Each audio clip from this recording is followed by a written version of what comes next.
welcome to True Heel Heat.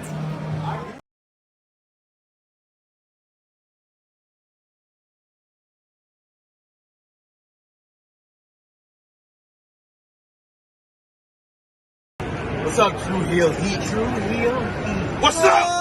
True Heel Heat. All hands on me.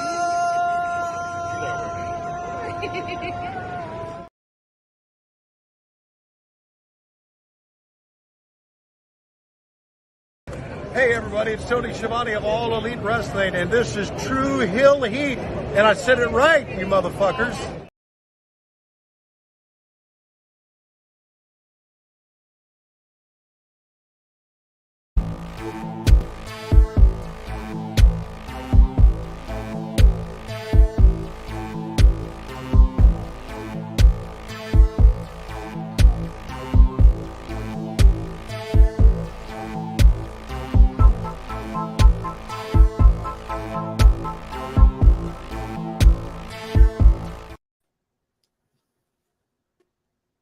Hello, hello, hello. It is me, your True Hill Phenom, SP3. We are live on the True Hill Heat YouTube and Facebook for our AEW All Out 2023 review with, out of nowhere, one of the best AEW pay-per-views ever. We're going to discuss it, what happened live in Chicago. As you can tell by my voice, I am a very tired SP3 here with you today, and I am joined by my esteemed colleague, as usual. You see him on Rated Raw Superstars Elite Heat.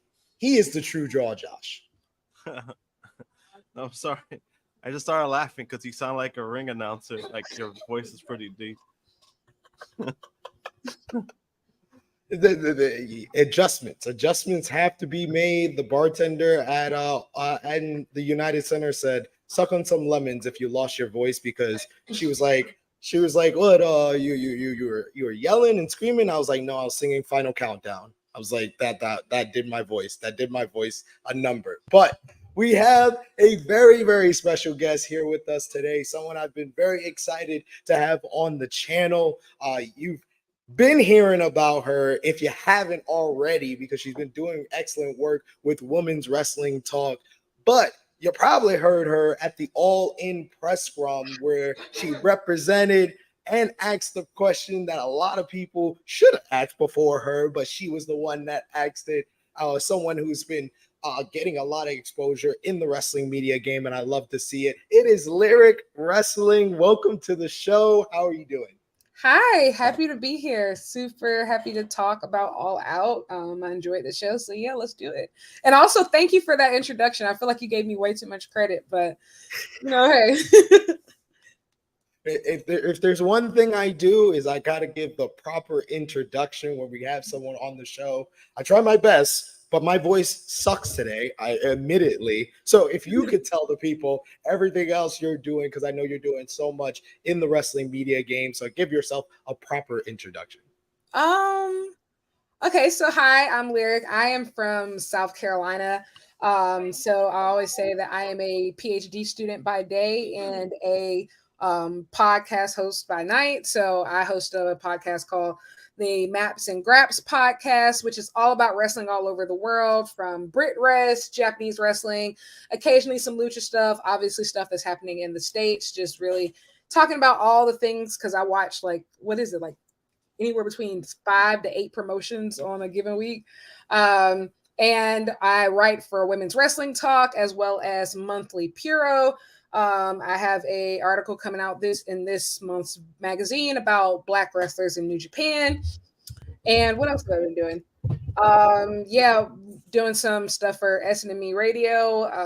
So just a little bit of everything. So I try to stay a Jill of all trades in wrestling. Keep it checking all the boxes as you should, and I love the fact that you're always talking about it on your social media. It helps people like me because I'm trying to take, I don't know if you've heard, I'm trying to take over the star rating game, and replace my Uncle David. I want my star rating to be the standard. So I'd also watch a lot of different promotions, and I need social medias like yourself who tell me I need to watch Nakajima versus Go Shiozaki. You need to tell me these promotions that I'm not always on tune with and what matches. It makes it easier for me so I don't have to watch 5-hour shows. I can just watch the matches I need to watch. So I appreciate you.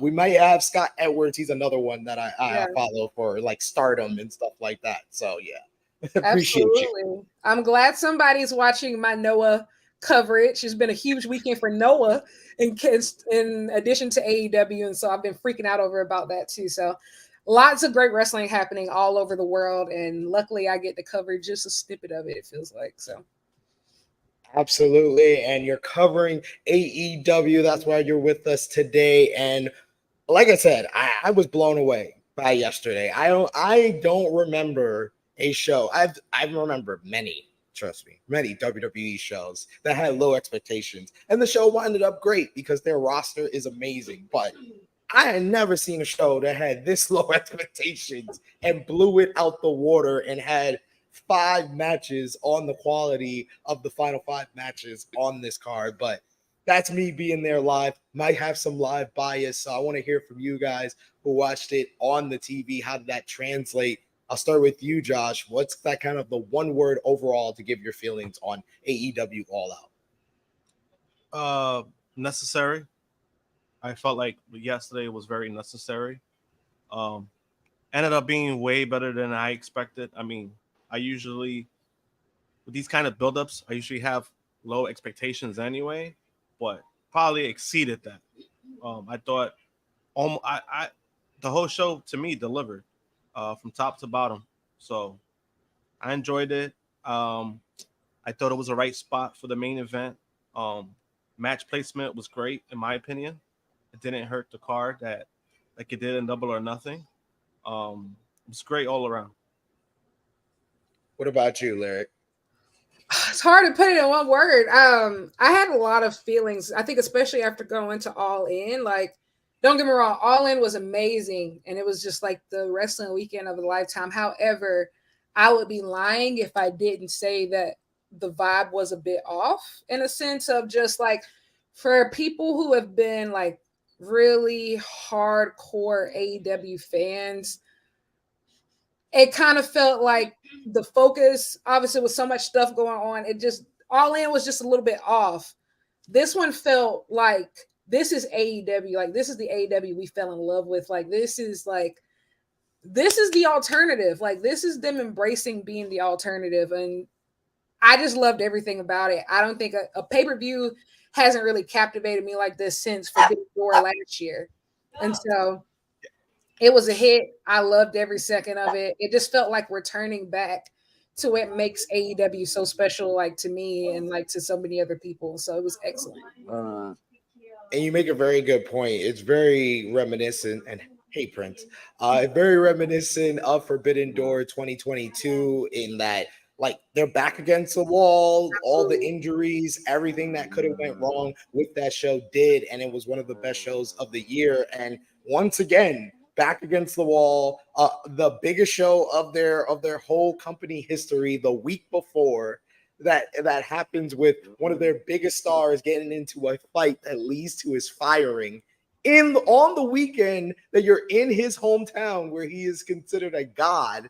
And like I tell you, on Saturday, everybody was just like, we're about to witness some of the 2 most hostile crowds in wrestling history for Collision and All Out. But like Chicago, they love great wrestling. So if you just put your head down and deliver great wrestling, they just with open arms treated that show like it was like a godsend. It kind of is. The 2 shows I would compare it to is All Out 2021 in that, like what you said, Lyric, with the energy of the AEW we fell in love with. When you think about AEW, you got to think about that show with Punk's first match, Bryan and Cole coming in. That's kind of viewed as the iconic show for AEW and Forbidden Door, where they had their back against the wall and they delivered the show that they needed the most. Mm-hmm. Yeah. Yes, but they started out with the 0 hour, and the 0 hour kind of gave us like a good sign of what we were going to see. We're going to get into all of that. We just want to let you know, remember to drop the thumbs up on this video, share this video with all your wrestling fans, friends, and family on all your favorite social media platforms. If you are new to the True Hill Heat YouTube channel, hit that subscribe button, hit the bell to stay notified for all the great content here. So hard to say words when you have no voice. And sound off in the live chat. We're going to try to highlight as many of your comments as possible. But of course, if you want to send a super chat donation, those always help out the channel so much. And we'll try to highlight those, especially. We got one of our members in the chat, Negro Buck, who said, "Sup, guys?" We got Romeo saying 9,040 subscribers strong. Yes, hit that 9,000 goal for All Out Weekend. Want to thank each and every one of you for supporting us. We also got Negro Buck, who says, "Glad to hear you had fun, SP3. Yes, if this is how fun sounds, this is how fun it should sound." Negro Bug says, "I'm definitely gonna have to check out that Black Wrestlers in New Japan article." Indeed, because when you said that, I just thought of two people, and I'm having a brain fart on a third. But it's like the most recent and the first one I ever heard of. I thought of Bob Sapp and Kevin the Jet Knight. Yeah, both of them are mentioned in the article, but it's so many more people. And like, that's the common reaction that I've actually gotten from people. And honestly, like, until I did the research, there were a whole bunch of more names that I learned about too. So I'm all about like trying to like, get this information, like make it commonplace. Cause it's not really a place that you can really Google and be like, oh, what's Black history? What's the history of Black wrestlers in like Japan? Like, it's not really a place you can Google it. And so a lot of this information is just all about just making it, accessible and available to the public. That is very true. Very true. And I thought of two more, MVP and Shelton Benjamin. Yeah. We had 0 hour. It kicked off with the over the budget battle royale. And I feel like this is kind of to Lyric's point, kind of the feeling of original AEW, because I even saw someone sitting in my section that actually met me and discovered our channel back at All In 2018, 5 years ago. So to have an over the budget battle royale, it felt like going back to basics, because that's what started at All In, the first one back in 2018. Had a whole bunch of good guys towards the end of this matchup, but all the participants that were in here were Chuck Taylor, Trent Beretta, Dalton Castle, Daddy Magic, Matt Menard, Tony Nese, who tried to do an group exercise with everyone to start off the matchup. You had Kyle Fletcher, Mark Davis, Serpentico, Action Andretti, Darius Martin, Jake Hager, Daniel Garcia, who was one of the highlights of this whole entire battle royale, Angelo Parker, Scorpio Sky, Bishop Khan, Tilly Leona, Brian Cage, Hangman Adam Page, Sean Spears, and Commander. We had some highlights of kind of things they were setting up, like Aussie Open and Best Friends. You had the Mogul Embassy were responsible for eliminating Scorpio Sky after he had a nice run of offense. In the end, it came down to Trent Beretta and Hangman Adam Page, as well as Toa Leona and Brian Cage. Eventually, Mogul Embassy double team on Trent Beretta to take him out. Came down to Hangman alone. He eliminates Toa Leona, and after a struggle with Brian Cage, hits the dead eye on the apron to a huge pop from the Chicago fans. Hey, Chicago, just saying, I didn't want you to do it. I'm proud of y'all that y'all cheered Hangman, but this kind of all started because of him. But man, Adam Page gets a big pop with the win in the over the budget battle royale. He gets $50,000 to the charity of his choosing, and he chose the public education fund for Chicago. Of course, being a former teacher, that makes a world of sense. Lyric, what was your thoughts on the over the budget battle royale and Hangman getting the win? And his reaction from Chicago. I loved it. I'm a huge Hangman fan, huge Elite fan. I was scared about the reaction, but then when I saw like the pop that he got, I will say like it really kind of, I think, soothed my nerves for like the rest of the night, because like I knew that AEW was going to deliver a good show, but like I was a little afraid of like the crowd possibly like hijacking. But like when I saw that everybody was on good vibes, it really kind of like relaxed me, and I think it relaxed a lot of other people to just like really enjoy the show. Battle Royale was great. I love that Hangman won. I think that this is going to be a really great step as far as like just reestablishing him as a singles character again. And I also think that like just seeing the people in the finals, obviously Aussie Open versus Best Friends is going to be great. There was a brief moment there. I want like Hangman and Mark Davis to have a singles matchup really, really bad. I feel like their styles just really complement each other. They both have like the modern day Stan Hansen stuff going on. Like I think that they would be great. But yeah, I was just a huge fan of the Battle Royal. I'm glad that Hangman won. Yeah, I couldn't really ask for a much better start off to the show. Yeah. And that's a good shout for Mark Davis and Hangman Adam Page. Mark Davis showed the hell out in the New Japan Cup. If you don't know, Mark Davis can be a great singles competitor. So yeah, definitely, I would love to see that matchup. Josh, what did you think about the over the budget battle royale? Match was fine. Matches, usually when they do these battle royals, I don't expect anything too crazy until like until the final four. So, I mean, with that being said, it was a fun matchup for it to start the show. Was I a little surprised with Hangman getting a pop? I would say so, a little bit. At the same time, I mean, it was beloved before all this stuff there. So, I mean, it's kind of hard to fault the guy for something that, I think he's handled it as a professional. In comparison, he's kind of stayed away from it. And, I thought the right person won for the match as well. But yeah, the match was fine to me. It was a great way to start the show.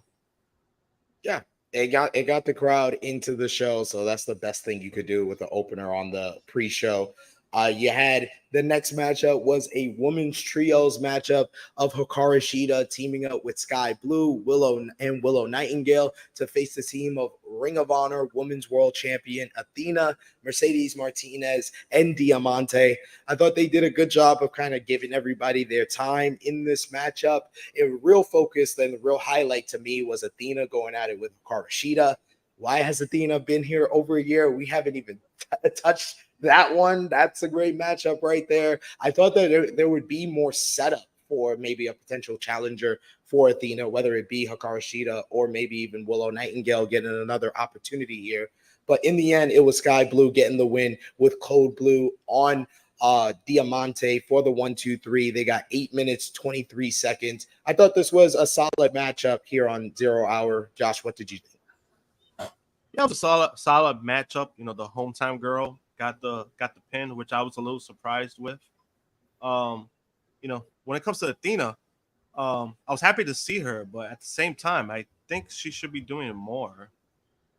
That's just how I feel about it. But overall, the match was solid. Yeah, I love the match. I think that was a super solid match. I was very excited when it was added to the card, even though I would have loved to see it on the main card. Athena's been killing it in Ring of Honor. I've enjoyed everything that she's done up until this point. And also, like, they've been building, to this story about her possibly, creating a stable with some stuff that she said to Diamante. Obviously, Diamante was working off with Mercedes Martinez. And obviously, there's been stuff going with Athena and Billy Starks. And so I feel like there's a lot of great threads moving. They just need to be executed properly and given the proper time. And as for Shida, I mean, that face off, the crowd was up for it. Clearly, that's a money match. Down the line, I would say the two best wrestlers signed to AEW, two of the best, period, I think, regardless of gender. And so I would personally love to see that match at Grand Slam. Obviously, because the next Ring of Honor pay-per-view isn't until Final Battle. So I think that there's just a lot of great things moving here. They just got to keep up the momentum. And also Willow looked great. Her and Athena, they have the best chemistry. I think Fight Forever. Their rivalry in Ring of Honor this year has defined Ring of Honor, much like last year FTR Briscoes defined Ring of Honor. And so yeah, I'm excited. I love this match. I love that they put all these women together. I just want to see them get more opportunities because this was 6 of the best wrestlers, I think, on the roster, period. Yeah, I like what they're doing as far as like setting things up with the Mercedes and Diamante, that whole partnership, and Athena and Billy Starks. I just want to see it more on AEW now. Like, I watch Ring of Honor and I love Athena's work, and you're 100% right, Lyric. Athena and Willow Nightingale have quietly had the best 2 years of any woman on the AEW roster. They just haven't done it on AEW television. Yeah. Like, it's crazy. I that's another thing that I think is unprecedented, of 2 women having like 2 great years not in the promotion that they're signed to. And I think there's also like, and I feel like conflicted on that, because yes, would I love to see all these people on AEW more? Absolutely. But on the other hand, as a fan of other professional wrestling outside of AEW, I've really enjoyed like their work. I've enjoyed the Ring of Honor stuff. I've loved, as a big New Japan fan, Willow's stuff in New Japan has been like some of the highlight of my year, I would say. It's just like, you can't do everything on TV. And I think like, and when you think about like women's equality, that's what the men are doing. Like, that's what the men, Jon Moxley is doing appearances for AEW, and he's doing appearances for New Japan, and he's doing Defy, he's doing Revolver. Now, to truly reach equality, what we need is more of that on the AEW end, of course. But as far as other promotions, like, it's really cool to see women killing it, like all over the world, like having these world tours, because that's what the Moxleys and the Ospreys of the world are doing. So we just need to balance out that AEW TV time. But like, I've loved just about everything else. Absolutely agree with you there. And then finally, we had the 0 hour main event, which is Dennis Rodman for some reason here. Dennis Rodman in the corner of the Acclaimed as they defended the AEW World Trios Championship along with Daddy Ass against Team TNA, Jeff Jarrett, Jay Lethal, and Satam Singh. This was your sports entertainment matchup with the celebrity spot at the end, except Dennis Rodman, you should have known from Collision, this man does not give a damn what he is doing. And he just smashes a guitar over Satam Singh's head. Dude doesn't even throw away the evidence. This man is standing there with the Glock still smoking. Got the Glock still smoking in the ring. And Aubrey apparently is still got a vendetta against Team TNA. I don't know how to explain it, but the Acclaimed triple team, Jay Lethal, Fame Master, The Arrival, Mic Drop, 1, 2, 3. The Acclaim and Daddy Ass retain the AEW Trios World Championship. This one going just under 6 minutes. It was what it was. Lyric. It did exactly what it was supposed to do. That, you know, Acclaimed pop, the Acclaimed, like as we know them now, they were born in Chicago last year at All Out, that match versus Swerve in Our Glory. So it's just like, hey, like obviously they just won the title, so it was too soon to like, I feel like, get them in like a really substantial feud, but obviously they needed to be on the card, and so this did exactly that. Jeff Jarrett has been killing it with the business partnerships this year, so these crazy matches. I'm such a Jeff Jarrett fan, man. Like, I can't help it. I pop for him. I don't care what anybody says. I pop for Jeff Jarrett at All Out. Absolutely. Listen, it did what it needed to do. Jeff Jarrett has had a crazy week. I don't think that they showed it on 0 Hour for All In, but he did come out right before, and like he got into it with like one of the UK wrestlers. It was really funny. Like, he's just, long live Jeff Jarrett, man. Bree woo.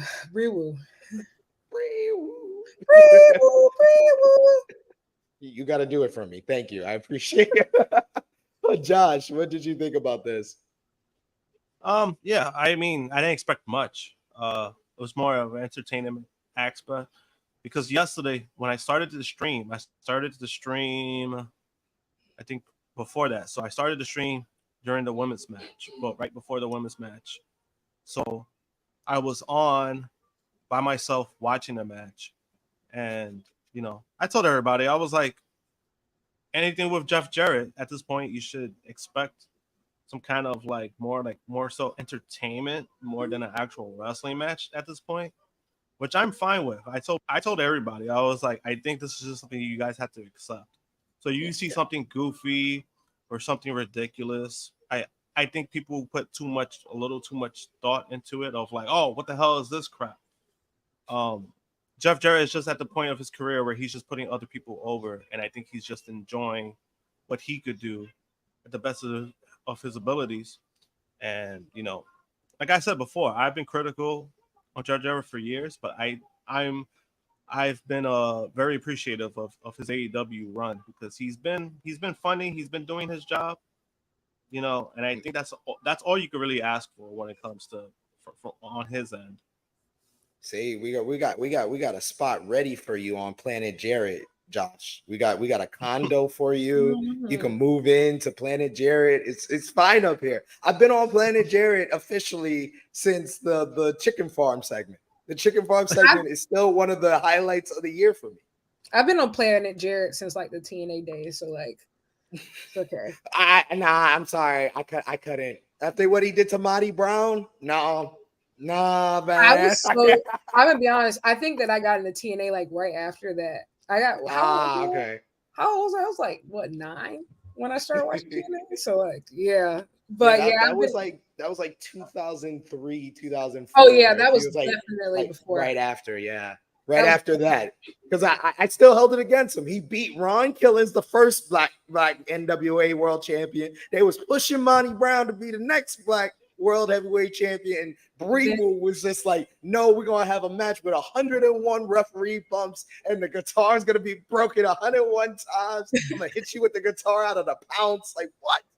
The TNA days were crazy, man. Like, you really had to have thick skin. I think like it was crazy. I think what he does now, I think is so much more fitting. Like, if people haven't realized, he does a lot more of like the gimmick matches, like and stuff. Like, who was it that said like they got paid $100,000 for that Texas Chainsaw Massacre stuff? Like, exactly. Company. Yeah, the company. Yeah. Yeah, Tony Khan said that, I think, ahead of All In on the media call. I think that's when he made it official. But yeah, that deal right there, like, yeah, it was one of their worst matches of the year. Of course, terrible. They got a big day.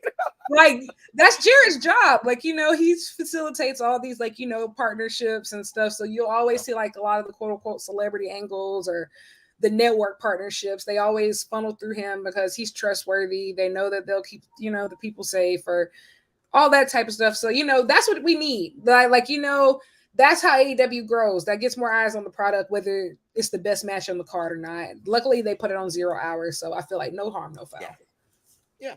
Dennis Rodman got to do a spot, but you should have known from that choke slam he gave Sanjay Dutt on Collision where that was a choke slam. That was a choke slam. That was like a choke roll. That's what it was. It was a choke push. It was a choke. Yeah, like, no, believe me, I was on the stream, and then people in the chat were like, they thought he was gonna be like a special guest referee, and I said the way he was moving, I was like, no, that would be a terrible move. No, they're gonna keep knocking us over the head with this stuff. But yeah, Dennis Rodman, no, he did not even care. Fed even says it didn't make any sense. Make sense when Rodman was still in the ring and the ref saw him and did nothing. They made it make sense by having it be Aubrey. Yeah. Having it be Aubrey. That's why Aubrey let her personal vendetta against Planet Jarrett and Team TNA affect. See, we need justice for Jeff Jarrett. He got screwed. You're right. No, but here's the thing too. But that's part of it. What I mean, like there was people who were saying like, "Oh, what is this? This doesn't make any sense." But this is why I would tell people, I'm like, when it comes to a Jeff Jarrett match, you gotta put that to the side. You just gotta go. You gotta run with it. And you just gotta go with it. Yeah, I was like, yo, like.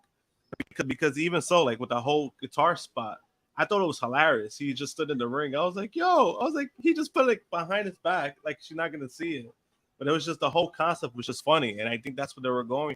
I mean, granted, I think Rodman, he didn't care, but they made it work in a way because it was just more of a comedy skit when it came to all that stuff. So I think if you I was gonna say, yeah, I think if you're looking for a Jeff Jarrett match to make sense, you're in the wrong place. Like AEW 2023 is not for you, bro. Like if you're looking for Jeff Jarrett matches to make sense in 2023, the year of our Lord, I don't think this is for you, bro. Valid advice right there. So let's go to the main card proper. And I thought it was a brilliant idea kicking off the show with one of their hottest acts, MJF and Adam Cole, Better Than You, Baby, defending the Ring of Honor World Tag Team Championships against the Dark Orders, John Silver and Alex Reynolds. This one started off just fine. You get the usual chicanery from MJF looking for sportsmanship with his former training partner, Alex Reynolds, before poking him in the eye. But this kind of let the dog out of Dark Order, and they started kind of using underhanded tactics behind the referee's back, going after MJF's neck. MJF selling it on the outside, and as Evil Uno gets in Cole's face and the referee tries to separate them, John Silver blasts MJF in the back of the neck with a steel chair. This leads to officials and doctors coming down to the ring to help him out, but this also leaves Cole on his own against the Dark Order. You had Evil Uno cheating at different times to get involved and help him out. Eventually, we led to the big pop as the our savior and our Lord, MJF, our scumbag, came back out to make the save for Adam Cole. He comes in, he makes the hot tag. He's running wild in the ring. Eventually, our friends, despite Cole taking the double clothesline from the Dark Order, they don't know how to execute the move correctly, but Better Than You, Baby does. They hit it 14 minutes, 2 seconds. I thought this was an entertaining match with Better Than You, Baby retaining the Ring of Honor World Tag Team Championships. I give it 3.5 stars, but I will address what happened in the post-match because I think it was even better. As Better Than You, Baby are kind of celebrating and MJF recovering from the victory. They're heading up the ramp when our next match is getting the entrances for it. And Samoa Joe, the Ring of Honor World Television Champion, comes down to the ring. He goes by MJF and pushes him, tapping into MJF's PTSD, ladies and gentlemen, because he remembers NXT TakeOver Brooklyn 2016 and how Samoa Joe pushed him when he was just a young boy, when he was just an extra. And he's the AEW World Champion, the owner of the Triple B, the Ring of Honor World Tag Team Champion. So he won't take that. He is going after Samoa Joe for the disrespect. And also, well, I'm going to put it together. Yes, MJF cares about Roderick Strong's neck health. He is attacking the man that injured Roderick Strong in the first place. I thought this was brilliant. This is brilliant, bringing everything together here and putting it in a nice bow. Although, I mean, with this in mind, probably Joe should have won at All In, just saying. Where we are right now, I think that would have been the best place. This was a very intense pull-apart brawl, and the crowd was instantly into this whole rivalry. They wanted to see it. So I thought the post-match was even better than the matchup itself. Like, I gave it 3.5 stars, but post-match, that's a 5-star angle right there to set up a fresh matchup. Lyric, what did you think? Loved it. I will say I did not care for most of MJF's title reign up until this summer, but I think that he has found something that works for him. I think this is the best Adam Cole has looked since he's gotten to AEW. I feel like this has been just a resurgence for both of them. And I think that everything that they touch turns to gold. Like, even in All In, like, oh my gosh, like the biggest pops of the night, hands down. Like, people really love Better Than You, Baby. And I think this was awesome for the Dark Order. I think this is the best that they've looked. Honestly, I think this is the best match they've had since All Out from last year versus the Elite. And I feel like, obviously everything that happened, that kind of like soured the push that they were going to get. So I feel like they're finally getting it now. And obviously the post-match angle with Joe was brilliant. Like that. It was entertaining. I loved it. I think it was a great way to start off the show. And I think like the crowd is really, really into Better Than You, Baby. I'm 100% confident in saying the Better Than You Baby Bulls color shirts were the top seller of the weekend, probably for AEW. Like I got one myself. I was like, I got to cop one, and I saw everybody copping one from the merch stand. Like to the point that I think when I went after singing Final Countdown, finally got myself something to drink. I didn't even see anything at the merch stand that I was near. Josh, what did you think about Better Than You Baby versus Dark Order and the angle setting up Joe versus MJF potentially? The match was fine. I think it was more of an angle than anything. They were they were telling the story of MJF getting hurt and then send him to the back and then he comes back out. It has like this momentum. It really got the crowd going once he came back out. And then the post match itself, I loved every minute of it because I knew there was a part of me that was like, oh shit. Like when he was on the ramp and then they started playing his music. I didn't know he was gonna push him again. I thought that was a nice touch of him pushing him again. And then then they have like a little brawl to the ring. I remember we were cracking some jokes yesterday about it. And we were like, oh, they had a on-screen brawl. They had a brawl, but it was on screen, so it doesn't count for disciplinary like actions. Like we were making jokes about that.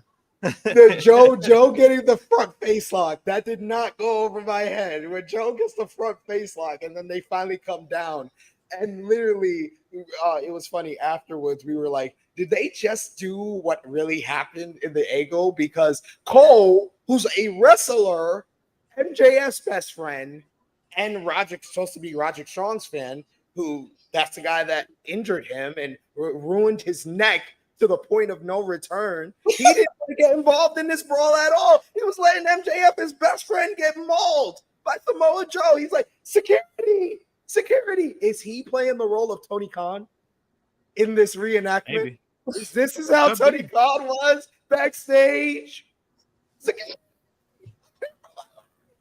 Lyric, what do you think about them doing kind of a reenactment with the front face lock and the stuff we've heard about the backstage brawl between CM and Jack Perry?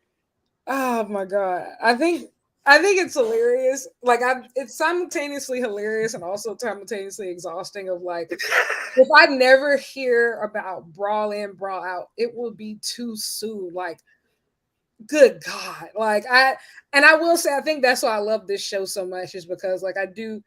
Whether like you fed into it or not, I think like it has just been this cloud over wrestling, and I think like we just need to all just move on. Like this, for the love of God, we need to move on. But when in Chicago, I feel like the best way to get through it is obviously don't ignore it, lean into it, like and trying to pretend that things didn't happen. I think that's how you really make the fans mad at you. Like obviously, Yes. Acknowledge it, but acknowledge it in that pro wrestling way, and just make the best out of it and move forward. In the best way you can, and I think they did a good job with that on this show. And then also I want to add that because I was talking about it yesterday about with the angle that I was like, that part of me feels like that opened up because of this guy getting fired. I think if he was still there, I don't think that angle happens. There's a part of me that feels that feels that. So I think that's what made it even better for me, because I was like, him being fired opens up new opportunities, and I feel like this is a new opportunity that I didn't see coming at all, and I'm all for it. Yeah, as soon as I saw them paired up, I was like, I'm here for this. Ray says Max don't want the smoke. We got Ace who says this tag team titles match was fun. Definitely. We got Ace who says Samoa Joe was having flashbacks of NXT TakeOver Brooklyn. Yes, he lost that night, so he wasn't happy. He has bad memories too. We got Ace who also says Adam Cole tried to stop MJF from going to the ring, but you don't just call security when your friend go into a fight with the school bully. Like, what are we doing? Adam Cole has he know it's Samoa Joe. He don't want that. He don't want it either. He done been there. He said, I know 10 times over. This is not the route we want to do today. Okay. We are running at half speed. Like, let's just calm down. Let's calm down. Not do this today. We don't want this today. All right.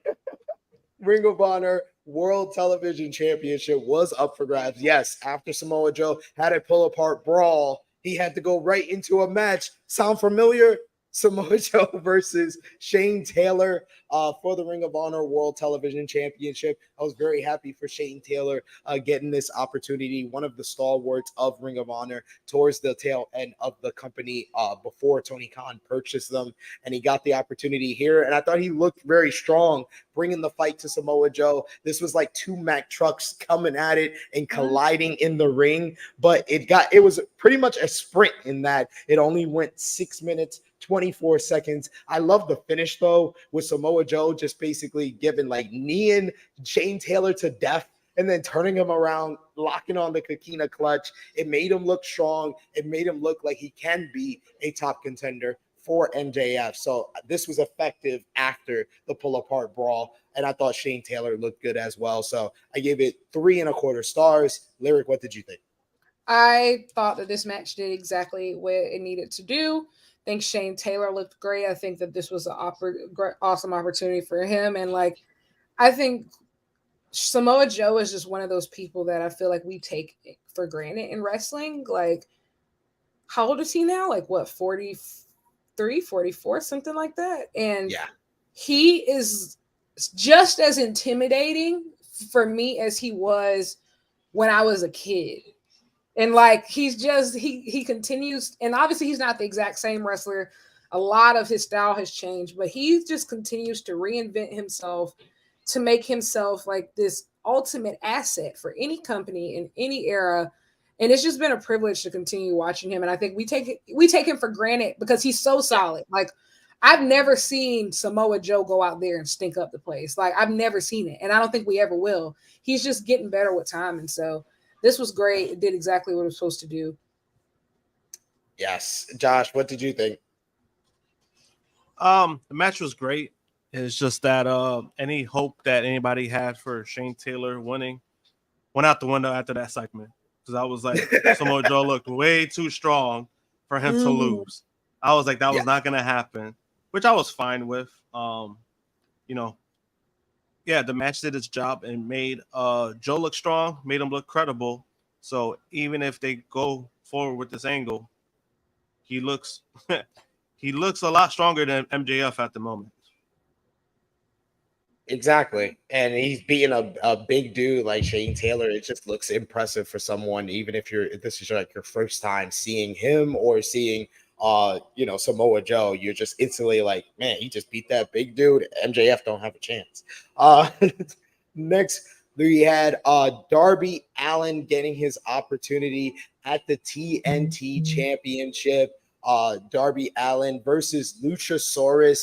I thought that this kind of was a good matchup because Darby Allin loves being tossed around by these big men. We saw it in the series of matches with Samoa Joe at the beginning of the year, and that was some of the best stuff that the TNT title has done all year. So I was ready for this matchup, and it delivered, in my opinion. This was exactly what I expected from this matchup. You had Darby using his speed and agility, trying to keep Luchasaurus on the back foot, but Luchasaurus just completely mauled and mangled Darby Allin. It literally was like a freaking dinosaur found a meat in like the Stone Age. He was just tossing around and bloodying it and just it was just painful to watch at times. I love Darby's kind of frenetic offense with the big dive, the flip dive onto a Luchasaurus while sitting in a steel chair. He's kind of made that either that or the missile drop kick while the person's sitting in the chair, one of his staples in his matches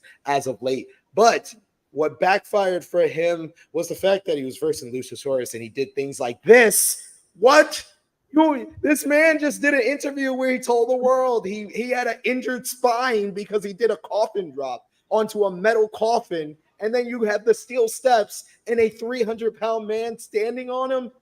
Also, though, it wasn't just Darby Allin, and you had Nick Wayne in his corner, and Christian found a way to use that to his advantage. They got into a confrontation briefly on the outside, which later led to Christian hitting Nick Wayne with the steel chair, threatening to hit him with a concerto until he was distracted long enough for Luchasaurus to hit 2 back-to-back tombstones where he didn't even drop Darby Allin, then launch him into the top rope, and then hit his Northern Lariat to retain the TNT Championship. And of course, Luchasaurus once again does not touch the TNT Championship because the real champion, Father of the Year, Christian Cage, comes in to celebrate. After the matchup, we get doctors checking on Darby Allin, and we get Christian once again threatening to concerto Nick Wayne when guys came out. Literally, I'm saying guys came out because that's how I heard commentary said it. Like, these are just guys. And the person at the front I saw was Shawn Spears with the steel chair, but I was just like, man, this would have been a cool opportunity to do a Sting spot. I would have preferred a Sting spot over this. This would have felt more like an angle than Shawn Spears, Action Andretti, and the Rampage squad coming out to make the save. What did you think, Josh, of this matchup with Darby Allin and Luchasaurus and the post-match? The match itself, it was great. One of the things that our guest we had yesterday, Ryan, one of the things he pointed out, which I noticed myself too, was that Darby does well in matches like this, where he's taking a beating and he looks like he legit is getting beat up, compared to him doing something crazy and then getting right back up. I've noticed that with Darby. He's usually great with these kind of angles where he's getting beat up. I think he looks better doing that. So that was one of the things that kind of stuck out to me. I thought he was going to win because of that, because I was like, man, this guy's really getting beaten up that he's probably going to end up winning. But it was the opposite. Luchasaurus ended up winning, which I'm not against it. I think the whole thing with Christian, I think it's a good thing going on. So I think you continue it, regardless of what people may say about the TNT title. I just didn't want them to switch it again right away. It's like, people want credibility, but what Christian is doing with it, I think, I'm not going to say it's but it's bringing some form of entertainment that's making Christian himself look credible, So with the end result, I was fine with. Match was great all around. Yeah, Christian's one of the best things about Collision. He's one of the reasons I watch Collision, because I want to, and I did scream, Christian, please adopt me, when in the 12th world. I was like, Christian, please adopt me. Drunk guy JJ asked him for a picture, and he just said no. It was great. Oh, God. I love you, Christian. Lyric, what did you think about that? I really appreciated this match. I think that everybody is always so focused on looking strong that I think sometimes people forget that the most foolproof way to make like a beloved baby face is by taking a beating. And I think like Darby is right now probably more over than he's been in a while, which is insane because he did have a pretty good TNT title run earlier this year. Christian has been saying it over and over again, but I do think Luchasaurus is one of the most complete big men in wrestling today. I don't think I've ever seen him have a bad match. Like, he's so solid, athletic, everything that you could possibly ask for. Christian has been just perfect, I think, in this role. And also what I think this pay-per-view did that other pay-per-views haven't done is that one thing that AEW has been particularly weak on is booking big men.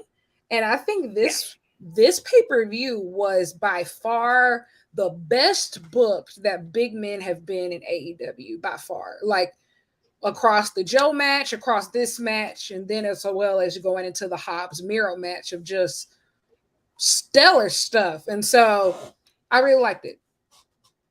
You're absolutely right. I didn't even think of that, but yeah, this was a big night for the AEW big men that kind of always fallen kind of on the back burner, and everyone loves to bring up kind of Wardlow as the biggest example of guys that AEW booking hasn't always been kind to when they get hot. But Now you gave me the perfect segue, Lyric, to what I think changed this entire show.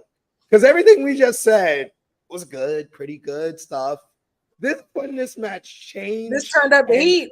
And this is where I had some of the greatest live experiences at a wrestling match I have ever heard, because I felt responsible, because I was one of the people on the floor. I said I was 12th row on the floor, and all I wanted was big, meaty men slapping meat. This is the Big E tribute match. This is everything Big E would want. And it started off very, very calm, very tame when it came to what they were doing in the ring and the crowd. And then when the meat fixation just started exploding, slap that meat, slap that meat, slap that meat. And then every time they would hit each other saying, meat, meat, meat, and then the exchanges. Oh my God. And it was just like, at this point, it was just going crazy with what could we change into meat? Because I know a lot of the ones you could probably hear on TV, but there were some ones that were really good that you couldn't see on TV from what I saw on the clip that I saw on social media. There was meat is awesome. This is meaty. This is meaty. We were I and a couple of people in my role did, you're gonna get your fucking meat kicked in. No way. we were going crazy. It was insane. Holy meat, just tossing each other, just beating the crap out of each other.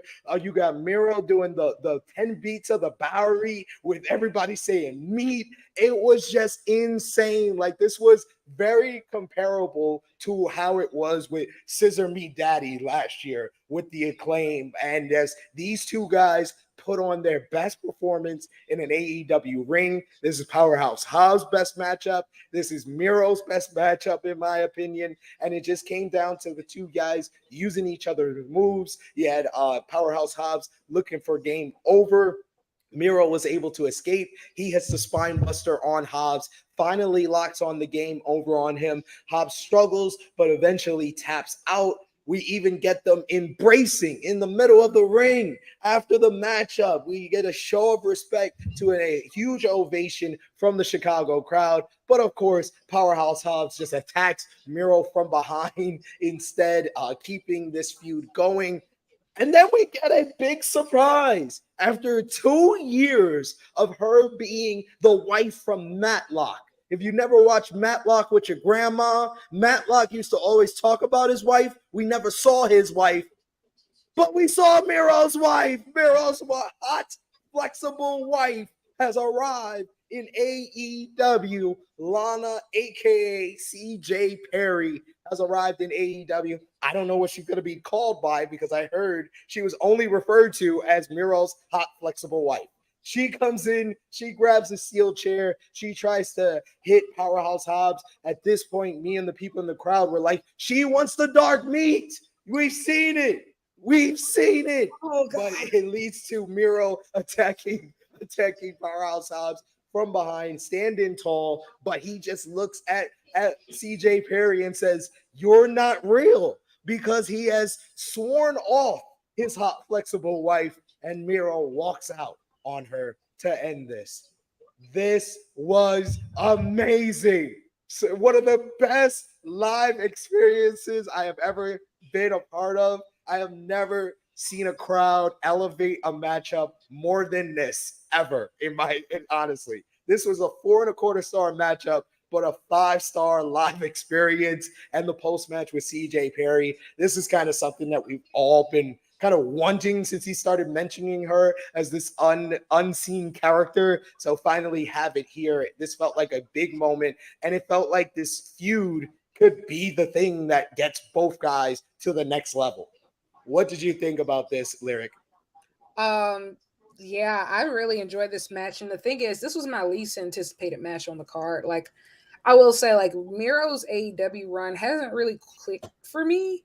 And also, like, I feel like I really like Hobbs, but I feel like he hasn't gotten a lot of opportunities to really showcase, especially on Collision, because I feel like he's only been facing jobbers, and like same thing more so like with Miro too. And so this match really got me invested, I feel like, in both of them and showed what they're capable of. And I also think that like this is just proof that like if AEW, in my opinion, when it comes to wrestling, when they really put effort into something, they do it better than anybody else. This was the best big man matchup showdown that I've seen, I think, in America this year. I can only think of one other match that was better, and that was in DDT in Japan. Like nobody else, when they actually put the time towards this, like nobody else does it better.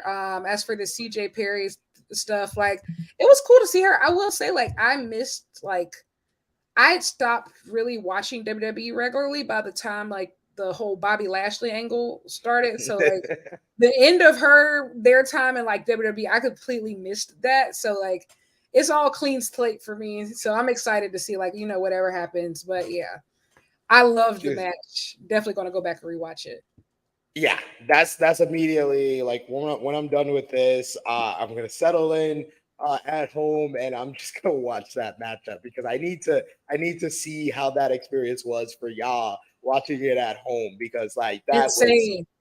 It was insane. Like I thought I was gonna be the only one that was hyped for this, and just everybody just absolutely fell in love with this live.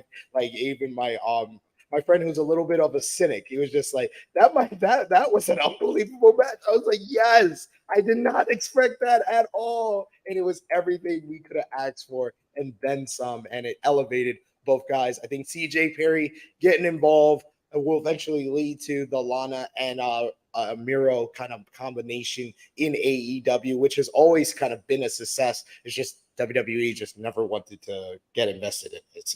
I don't know. But I think Tony Khan realizes what he's got there. I've got a couple of comments to highlight here. Keep the comments coming. Keep those super chats going to show your support here. We got a couple of people talking about Samoa Joe. We got Joe Jimenez who says, Joe still is my GOAT. I'm with Lyric. We should all appreciate Joe while he's still here. Yes. You never know how long you're going to have him. And it didn't look like we were going to have him due to the injury. So. We got here, Ray says, Lyric saying when I was a kid is really making me feel old right now. I'm not that young. I'm 25. Is that young? I mean, I'm 35. So okay. So something that when you was a kid, it was me for being a teenager. So I understand, Ray. I would feel a little. Okay, understood. I'm sorry, guys. You know, keeping it real. We got Aubrey here who says Nick Wayne turns on Darby and joins Christian. I actually thought that they were gonna pull the trigger with that whole no, it's too setup early. Promo. Yeah, it's too early. Yeah. I said Nick Wayne is not ready to be a heel at all. He's the nicest kid ever. I was able to be a part of the scrum at StarCast with him, and he's just so nice, so manable. He wants to see his people shine, talking about teaming with Darby, teaming with Jordan Oliver. So yeah, he's a nice kid. Yeah. It's all like that's a slow burn story. Like, you know, they have a lot of history there. And like they just need to take their time. There's plenty of fatherless people for Christian to go after in the meantime. We got RP Jesus who says facts Lyric, because every time Lance Archer goes back to New Japan Pro Wrestling, fans are confused why AEW does nothing with him. Yes. That is true. I also think that like Lance Archer is better suited for New Japan. Like, I feel like Lance Archer is almost in a Stan Hansen in Japan issue type. Like Stan was like this incredible foreigner. Don't get me wrong, he was loved in the United States. He was a big star, but some people literally just take off more, you know, elsewhere. Like think about people like even Kenny Omega. Like most of his career was, you know, made in Japan. Like so, I think I consider it almost a credit to Lance Archer of just like he just comes alive in Japan, and a lot of foreigners just can't do that. Period. Like they just can't.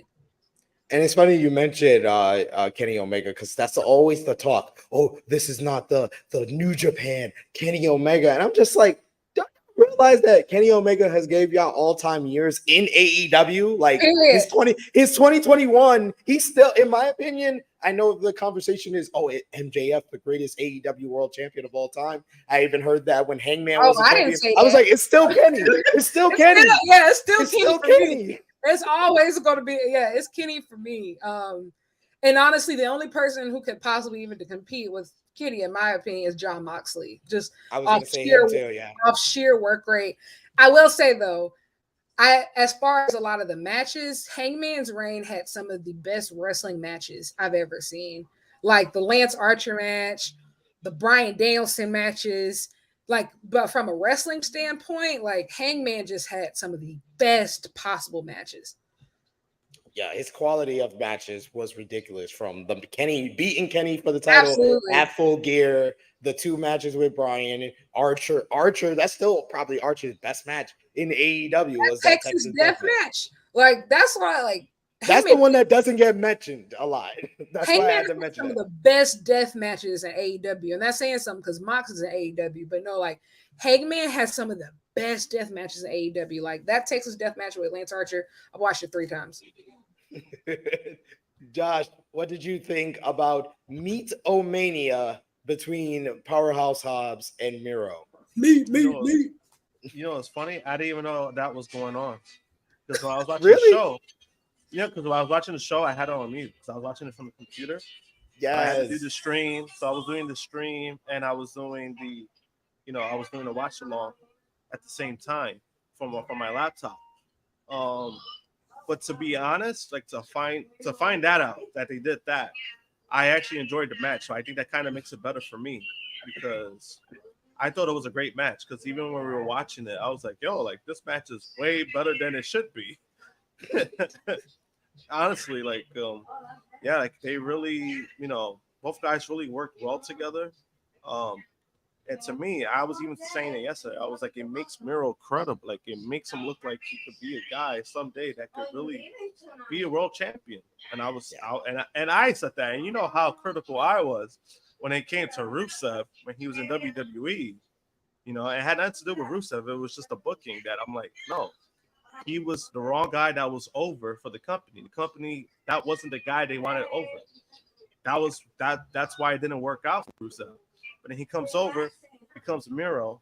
He's in way better shape, and he talks about it. Like his promos have been great. So this was a matchup that I think that it really makes him look like the legit, credible guy that you decide to make somebody a world champion either next year or whatever the case may be. He could be that guy. I think also one thing that we saw last night with AEW is that I think that obviously the world championship is the top prize, but I think that it's no longer the only prize. I think that honestly, that international belt is one of the top titles in professional wrestling, period. And I think like it's going to continue to main event pay-per-views. And I think like it's going to continue to be a big deal. And I don't think they originally meant it for it to be that big of a deal. But it's giving strong like IWGP Intercontinental Championship vibes as far as like, the prestige of the belt. Like, for example, like Stardom, they have their white belt, which is the Wonder Stardom Championship. Like that's the type of level that I see that international belt on. And I can easily see Miro one day winning that international title and, being like the top of Collision. So like, I think that that's opened up a new wave of possibilities this weekend too. Yeah, and I've been calling for Miro to be the one to dethrone Orange Cassidy for months, and I know New Japan has a show that weekend, but you got Ninja Mortis in the chat who says Ishii level meat flapping. Man, give me one of these guys in there with Ishii at Wrestle Dream. Come on, New Japan. Give me Miro versus Ishii at Wrestle Dream. Give it to me. Day. Ishii's been killing it this year, by the way. Like his match at the Rev Pro show last weekend probably one of my matches of the year. I've been telling everybody, I've been saying my Uncle Dave is sipping on the whiskey again, giving 5 stars to Ospreay Shingo. And the Which thing had is, the only mistake that an Ospreay Shingo match has ever made was Ospreay going too fast for Shingo, who wasn't awake for the Os cutter. That was the only mistake I've ever seen in a match. That's not 5 stars. Luke Jacobs and Ishii, that's a 5-star matchup. If he gave that, I would have had no problem. I love Ospreay and Shingo. I feel like they're wrestling soulmates. Every single match they've ever had has banged. I love that rivalry. Like I could watch them wrestle forever. But as somebody who was in that room, literally, I would have just switched them. I think the Ospreay Shingo was the 4 3/4 star, and I think that Ishii Jacobs was easily the 5-star. But hey, like ratings are what is it, relative, whatever. But everybody who was there in that room knows like that match was one of the best top 3 matches I've ever seen live, up there with Omega Ospreay 2 and FTR Briscoes 3. Like top 3 best matches I've ever seen live. That's awesome. Awesome stuff. I said the joke earlier this week. I feel like Dave was the only person in that room when Ospreay Shingo started. He just closed his eyes. He said 5 stars. Me too. Me too. Like I those are 2 of my favorite wrestlers, and so I get it. And like if he had rated them both 5 stars, I wouldn't have blinked. Yeah, I wouldn't be making it a big deal. I wouldn't have blinked. But I gave both 4 3/4. So if he gave both 5 stars, I never thought of or like half a star difference or anything like that. It's the point of you're by giving one match 5 stars and the other, you're telling me that this is better than this. When and it wasn't. I did not see that at all. And now I've watched both matches at least twice. It wasn't. Love it though. Like love both of them though. Next, we had the TBS Championship, and I felt bad for the ladies once again because it always feels like they come after these kind of like show stealing moments. But this kind of felt like what the opposite of what it usually feels for the women, where they got time, they were able to build the matchup very well, and I thought it was a very good matchup, and I did not even even think twice when I saw people saying this was quite possibly the best TBS championship match ever. Yeah. This might be because Statlander and Ruby Soho have excellent chemistry together. They just know how to flow. They make their matches very hard hitting. Some very good near falls with Ruby Soho hitting the no future kick, then Destination Unknown, but Chris Statlander still kicking out.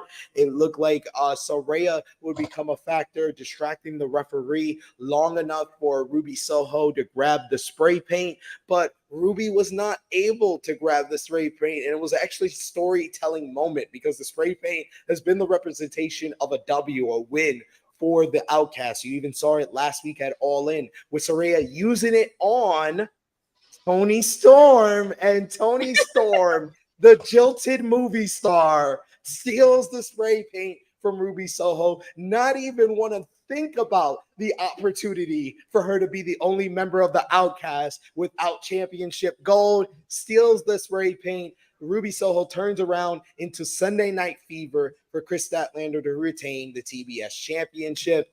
I gave this match 3 3/4 stars. I thought this was a very, very good matchup. I think if it went just a little bit longer, I think I would have even rated it even higher because I think these 2 ladies have great chemistry together, and I love that finish because Tony Storm is the best character in women's wrestling right now. Yeah, Josh, go ahead, Lyric. I was gonna say Tony's insane, bro. He's insane. Tony Storm and Roderick Strong are running a race in AEW right now, and I'm not sure which one of them are going to win, but like they are so funny. Like they're so funny. Yes. But I really love this match. This is the best match I would say, like pound for pound match in the TBS titles history. I think that waiting on Chris Statlander continues to be shown it was the right call for her to get that belt right after Jade. And I think like she's just blossomed, like the wrestler that she's blossomed into, and like she's not even tapped into her full potential yet. And Ruby, although she's never won a title or anything, like I feel like she's just been so important, I think, to the division. She's just always so solid. And this year, like I feel like she's been taking up more responsibility on the mic. and she's been delivering in that way as well. This match was just awesome, and I think like the Outcast, luckily, like this wasn't as much of their usual hijinks. I feel like we could really focus on the match. Like Saraya was there, but she wasn't like getting as involved as she typically does, and Toni Storm just sells her part. It was really good. Like I just hope that they continue to like keep feeding Kris Statlander credible challengers, because it's clear she's ready. Like she wants to be like that Orange Cassidy of that division, and so I think just let her fly. Yeah, she was another person we got to talk to in the Starcast media scrum, and that's exactly what I asked her, because I had the opportunity to ask her the first question. I was just like, is there any pressure for you to kind of make your reign kind of like Orange Cassidy? Because I feel like she has the potential to do that with the TBS Championship and take it to the next level, where it's really only been kind of a vehicle for the Jade star making kind of thing. And now it kind of feels like it can be a valid part of the division after matches like this here. Josh, what did you think about this TBS Championship match? It was a great match. They put on Ruby and Statlander put on another great match together. Even though during the watch along, I said myself, I was like, Ruby's not winning. I was like, after that promo she cut at Collision, I was like, I know she's not winning. I was like, every time somebody mentions, that they've always beaten this person, once she mentioned that, I was like, yeah, she's not winning. But besides that, I thought the way the finish was, I thought it was great. I thought it was a great way to have that finish with Toni Storm. Because she's going, I don't know what she's doing, but it's entertaining. Because she's trying to be like Marilyn Monroe, but then she's acting all weird and all this stuff. But I thought it was great. She has an annoyance of shoes, Josh. She has an annoyance of shoes, and she can't trust them. Yeah, and then but overall it was a great match. I thought it was a great showcase for both ladies. Even though I hope, someday Ruby does get a TBS title run at least or something. Because I feel like she has really been putting in the work, especially with AEW. They've been giving her a legit chance. So hopefully it turns out, hopefully something comes about that. But overall, great match. Yeah, they did very good work in this matchup, particularly here. But like I said, this train was going to keep moving ever since the Meat Fest. It just felt like a special show, and it just kept getting better. As next up, we had the strap match. Ricky Starks going one-on-one with the American Dragon, Bryan Danielson. And I'm just going to keep it simple as this. Imagine thinking Bryan Danielson ain't the fucking GOAT after this. Oh my God. This was like, I had high expectations for these two guys going at it, but once Bryan starts bleeding and this intensity to this matchup gets ranked up and the crowd is just totally enamored into everything going on, and the physical violence that we saw before our eyes with Ricky Starks choking Bryan with the strap, like choking him over the rope, choking him on the steps, Bryan just leaking from the head ridiculously, and Starks pushing his head into the turnbuckle where it looks like Bryan is just squirting out blood out of his head. Then Bryan got his opportunity to get on the offense, to say the least. And my God, did he have to murder this man? Something felt wrong for me. Something felt wrong for me as a light-skinned black man to see another light-skinned black man get beat with the belt like this by my favorite wrestler ever, but I didn't care. I had just sung Final Countdown. Yes, Bryan Danielson came out to fucking Final Countdown, and 18-year-old SP3, who used to sing it with less than 1,000 people in Hammerstein Ballroom, got to do it with 10,000 at the United Center. So I felt like I was in church. The GOAT was just putting on a sermon and just whipping, and just the sound of that. It sounded like thunder and lightning lyric Josh, it sounded like thunder and lightning in that building every time Bryan slapped him with that strap, just mauling him, hanging him with the strap by the neck while he's hanged in the tree of wall. You got them trading off slaps with the strap to the freaking face.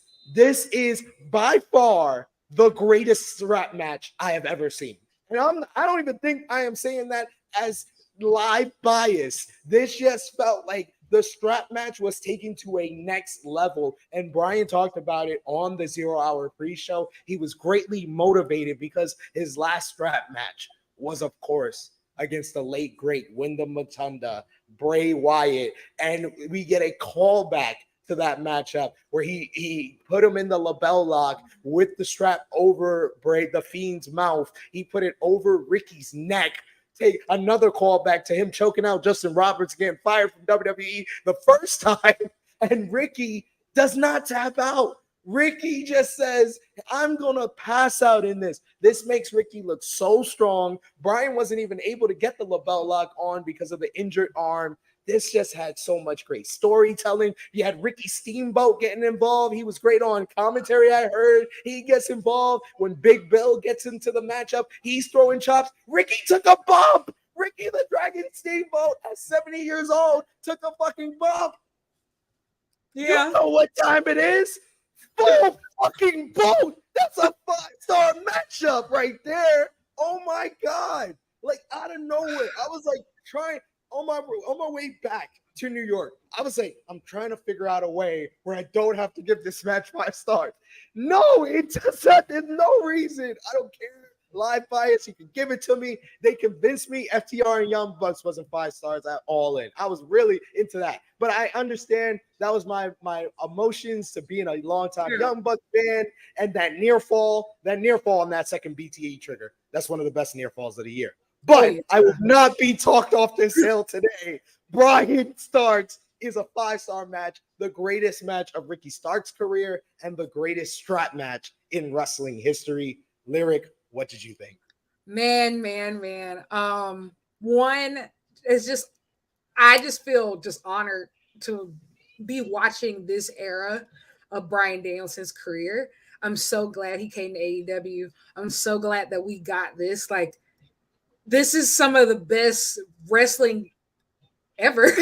Like, I just, to be quite honest about it, I was in Toronto for Forbidden Doors to hear Final Countdown. Like, it's an out of body experience, and so yes. I can really imagine what it was like at All Out. I will say I was a little worried heading into this match because I feel like I really do like Ricky Starks, and I really have enjoyed his promos. But I will say, like, this year, none of his actual in-ring matches have clicked for me. Like, none of them. I think the last in-ring match from him that really worked for me was him versus MJF last year at Winter Is Coming.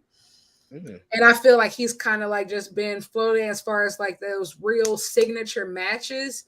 But this was it. And I'm gonna be honest, I feel like I said this on Twitter. I said God works in mysterious ways. Everything happens for a reason, because this is the match he needed, and I don't think he would have been able to get that from CM Punk. Just the caliber of this match, nobody does it better than Bryan Danielson. Like, I feel like there is a handful of wrestlers, and I can probably use one hand without using all my fingers, of who can instantly make a star on any given night, and Bryan Danielson is one of them. And so I was so impressed with Ricky on this match.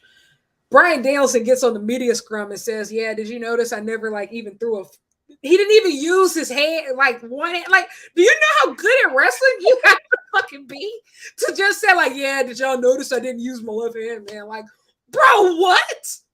And it's funny. Our friend, sober guy JJ, Stat King tells me, he was like, yeah, like 5 minutes into the matchup, JJ's like, oh yeah, Bryan's not gonna do much, he's just going over the arm injury. And 5 minutes later, he was like, well, that aged well. Just gushing blood, like, bro, Bryan Danielson, he's in my top 5 of just like, he's just incredible. And I think, like, for me personally, of like, I didn't get to know the Ring of Honor version of him. Like, my first time knowing him was WWE. And so, like, I think just knowing, I knew he was one of the best wrestlers in the world, but like just being able to see the breadth of just his catalog, his skill is just insane. Like I loved everything about this match. It was brutal. Ricky looked like a rock star. Bryan fucking Danielson, man. Like, it just makes me giddy. And I think like this is the part where the show where I feel like everybody just ascended and we didn't come down until like the end of just this was God tier wrestling from this match on. Period. Like just insane S tier stuff. Yeah, we went like I said, the Miro Hobbs match. We went from the good to the great, and then we went from great to like all time stuff here. And yeah, we just didn't leave until at the end of the main event, the end of the night. And I agree with everything you just had to say. Bryan Danielson, man, a match had no build. It's had no build. Zero build, bro. The replacement. This was the replacement match, and I think that also just shows how deep that AEW roster is. Yes. And just like, if this is the backup plan, what the fuck is everybody else supposed to do? Like people don't understand. Like anytime I'm critical of Tony Khan, it's because I do realize he has one of the greatest rosters we have ever assembled ever. People like to talk about that 2005 or 2008 TNA. Yeah, TNA, or they like to talk about 1999, 2000 WWE or WCW in 1997. No, there's levels to this. We in the S tier right now with this roster because we went for Bryan Danielson, and the next match we're going to talk about had Eddie Kingston, Claudio Castagnoli in it. But Josh, before we do that, I want to hear your thoughts on the strap match. It was fantastic. Great replacement. I remember a Collision when I was watching it and they got Danielson. I was like, all right, I'm not even like, it was great. I thought it was a fantastic replacement. It kind of just made me excited about it. And it delivered. Danielson was getting his ass kicked in the beginning, and then he found a way to get back up and then win the match. And I know in the media scrum he gave Starks a lot of credit. He gave him a lot of credit for saying like he's the one that carried the match. He kind of described it as like smoking mirrors, as in like like it was like an illusion. And Ricky Starks helped him a lot more than people would realize in the match.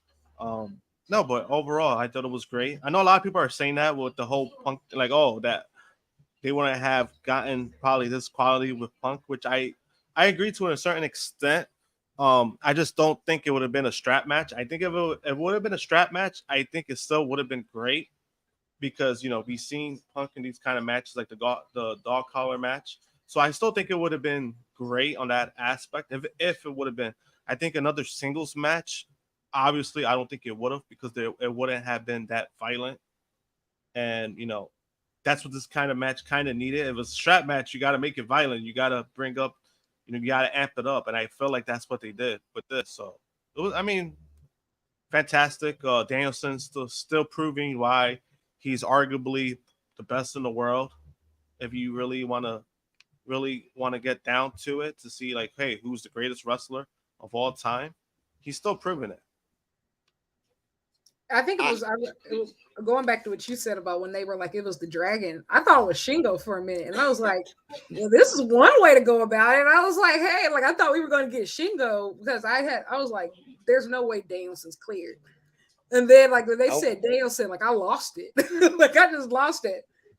I would say the AEW roster did a good job this week because I have it on good authority that there was people that knew about Danielson, but it didn't get out. So for a company that's had a lot of stuff get out of recently, like I give them credit for that being they kept that very much a secret. Not even Sean Ross Sapp of the world knew what was going on. So that's awesome. So I am so glad they were able to pull off that surprise, and so glad of what it made of this card. Because like I said, we went from Bryan Danielson taking us to church to a tag team matchup. But I know a bunch of people in the chat want to give their thoughts on the matchup as well. We got Safet saying, forget 4 stars, it's 5 stars. We also got Ray, mentioning He said, Sid, I saw the haters on X calling you a mark for singing the final countdown. Can't believe fellow fans have to try to belittle other fans. Call me a mark too, because I was singing along as well. Yeah, I never take that stuff easily. I always say, if you're mean to me on X, I just simply say, get off my dick or eat a dick. And it's just like, yeah, I'll just keep it like that. Like, I don't need to respond to you. And then, no, the only reason that I had a back and forth with one person is because one person said that, and I responded with that, and they said, you shouldn't be mean to your fans on Twitter. I was like, what? Why do people feel entitled that I have to be nice to them when they're not nice to me? I don't know. That's weird. Yeah, that's weird. That's a weird take to even say that, because it's like, so it gives you the right to kind of be a dick. But yeah, if somebody gives you the response that you want, all of a sudden they're wrong for that. Like, what? And then you say you're a fan? Get the fuck out. I think that it's really sad. Like, we've gotten to a point in wrestling where like fans try to dunk on other fans for like doing fan stuff. And it's just like for example, like I felt like I was when I was like at Forbidden Door, and like you'll see some people just like why is everybody like cheering? Why are you singing along? Why are you doing this? Like, what else? Why else do you pay for a ticket? You could, if you just want to be quiet, go home, stay home. Like, and I feel like AEW shows specifically are very interactive. Like, it's like rabid. Like, the crowds are absolutely rabid. Like, when they're really into something, and so it's just like, I just think it's so silly when people like try to like dunk on each other for getting excited, because that's what wrestling is about. Nobody's cooler than anybody else.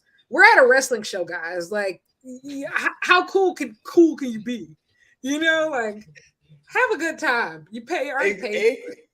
Exactly. And Lyric, to kind of like tell a little bit of my background and story, the first ever independent show I went to at 18 years old was ROH Final Battle 2006 in Hammerstein Ballroom. And I went because I was into the whole story of Homicide chasing the Ring of Honor World Championship. But I walked out that building being the biggest fan of Bryan Danielson, because I saw the Final Countdown entrance, saw him in the ring being the student of Shawn Michaels and William Regal, and you saw all of that when he's in the ring, and I followed along, and I was on the ride at every single Hammerstein Ballroom show until Final Countdown in 2009. So when he said that at Final Countdown 2009 in Hammerstein, play the song one more time, this is the last song is ever on play, I was I think 21 years old singing that song. I thought it was the last time I would ever sing it at a wrestling event. And then I'm live there at 35 years old.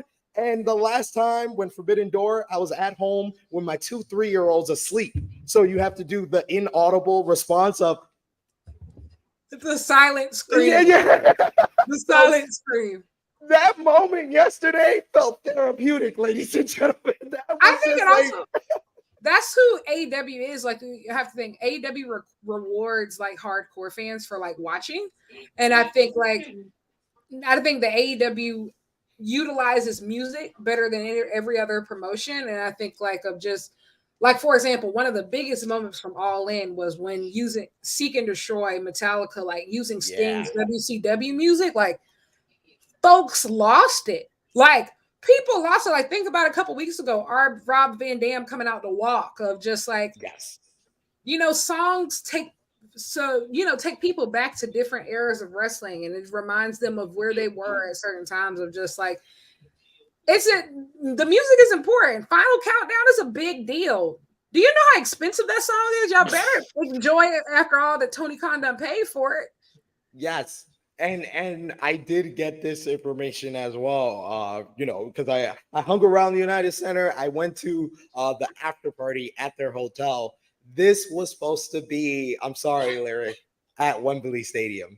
They got it 2 times. Yeah, they got it 2 times. They purchased it for 2 times, and the second time was supposed to be in Wembley Stadium. And I was just like, damn, 81,000 singing that song. That would have been special. He said it, yeah. He said it at Tony said that at the Forbidden Door scrum, because he was like, he had purchased like twice, but obviously Bryan was injured, and so like I thought as much. I was just like, maybe they're just gonna save it. But you know, I think that it was a cool moment for All Out. I think rewarding the hardcores, especially like Chicago, where it all started. I understand, even though Chicago does get everything, but you know, that's another debate.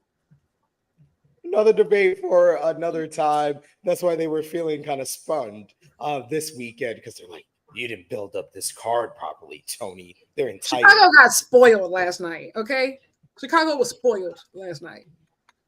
So Ben saying Starks versus Danielson was one of my match of the night. And he said, I changed the rating from 4 stars to 5 stars. Yeah, when you go over a matchup again, it sometimes just makes you appreciate it and love it even more.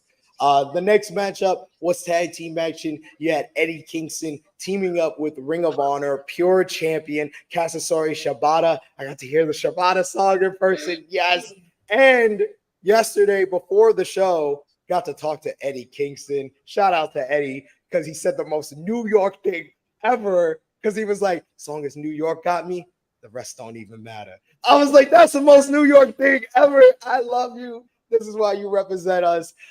This was a really good tag team matchup, very physical. I thought the highlight of the matchup was any of the exchanges between Katsuyori Shibata and Claudio Castagnoli. Seeing them in the ring together feels like a fever pitch, because I thought Claudio was like going to be a WWE guy for the rest of his career, and I thought Katsuyori Shibata would never wrestle again. So this just feels like a fever pitch to me, to see them in the ring in front of 10,000 at the United Center for a place that's not WWE. Eddie Kingston was in there. Wheeler Yuta was getting the shit beat out of him, as he seems to always do in these. Always. In the end, though, I felt like the finish let this match down, because it looked like Eddie and Shibata had this match in control. Shibata's got the choke on Wheeler while he's on the apron, and Eddie's hit Claudio with the Northern Lights bomb. He then goes up to hit him with another Hurricane, but Claudio hits him with the European uppercut. 1, 2, 3. That's it. Like, even Nigel on commentary was like, yeah. I think that's the first time I ever seen anybody lose with just a European uppercut. But Claudio's been getting more wins in this fashion, but it just felt like a little bit flat in that moment, and especially coming off the high of Danielson and Starks with that finish. I thought it was a really good matchup, so I'll give it 3 3/4 stars, but it just fell a little bit flat with that finish. Josh, what did you think about this one? I would probably say the same. I did feel like the finish was flat. Match overall was fine. But yeah, I did feel like it was flat. Because I think when it ended, I was like, oh, that's it? Oh, okay. Like that's how it came off to me. I know a lot of people were saying that they thought BCC was gonna lose, but I don't think this was it wasn't, at least in my opinion, it wasn't a scenario that I didn't really see them losing, just because you still need to build up to Kingston versus Claudio, and then it needs to really mean something. If he throws him, that it's gonna mean a lot more when that happens compared to yesterday. It just gives them more adversity to deal with. That's all it really does, and I think it's a good way to, when that happens, when he finally beats him, it's gonna mean something. Yeah, I understood the story they were trying to tell is that Claudio right now has Eddie's number. Eddie can't even beat him in a tag team matchup, but it's just, I thought they could have done it in a different way. Lyric, what did you think about this one? I was just a huge fan that this match even took place. Katsuyori Shibata is one of my all-time favorite wrestlers. I got to see him wrestle for the first, second, and third time this year live in 2 different countries. Nuts. That's crazy. Just nuts. Like, it's just insane for me to just see him, period, just alive and kicking and wrestling. And him and Eddie teaming together has been great. I think Eddie Kingston came back from the G1 a completely different wrestler. He has a new different confidence now. Like, seeing him as a champion is really cool. So it made sense for him to team up with Shibata. I think that Claudio's work has been so underrated this year. I think that, like, he's just continued to impress. He's really been leaning into like this heel role. He's been, I think, crucial for the BCC. Obviously, like, Mox is like the heart, but like Claudio is the person who's day in, day out getting stuff done, and Yuta is always getting the shit beat out of him. Like, really good match. I agree. The finish was a little but like I was just so happy. Like I don't think I really cared. I'm just excited for Eddie versus Claudio when it eventually happens. I think like for those who haven't been following like Shibata like over the past year, like he's had very interesting like story this year too of like a lot of his young lions are, you know, coming for him. And Yuta, even though he isn't a young lion, has also been one of those youngsters who's been trying to challenge him. And so he's just been having to prove he still has it. So lots of interweaving storylines here. I was just so happy that this match even happened. I'm a huge BCC stan and a huge like Eddie and Shibata fan. So this was great. Finish was flat, but it was okay. Yeah, it was okay. And like I said, this night would not disappoint because we went from Bryan Danielson to Eddie Kingston and Claudio Castagnoli to Kenny Omega and Konosuke Takeshita, right? Who does this? Who does this? And the show still wasn't over. And the show still wasn't over. Nobody's better than AEW when their back is against the wall. And like pro wrestling, actual pro wrestling lives here. And Kenny Omega is Kenny Omega is my favorite wrestler, period. He's my second. Like I said, my relationship with Bryan Danielson, that I has to be understand. number one, but he's second. He's definitely Danielson's in my top 5, so I completely understand. I feel like that's a respectable pick. Like if you tell me that Bryan Danielson's your GOAT, I can live with that easily. Yeah, but Kenny Omega's number 2. Yeah. That's why my biggest regret is not being at All In. My biggest regret is not going to Grand Slam 1 and being there live for Omega and Danielson. Dude, I wish. know I'm jealous of Josh. Josh was there, but let's God. talk about this match I was there for last night. Kenny Omega going one-on-one with Konosuke Takeshita. I thought this match was going to be the match of the night, and it was one of the best matches of the night. It's just this ridiculous card has like 5 match of the night candidates, but they went at it, and this felt like a New Japan G1 climax, like semi-final, final type of matchup. Because early on, this nasty ass bump with Takeshita dropping Omega on his head. I love that Omega came out in his DDT colors, pretty much the same gear and colors that he wore against Konosuke Takeshita in the past. I love Takeshita just using some of Kenny's moves to get inside of his head to show that Callis has taught him to be ready, and breaking up certain like Kenny's like 3 dragon suplexes. He broke that up. Kenny's V triggers, he broke that up. He was never able to get consecutive offense like he usually does because Takeshita was always ready for stuff.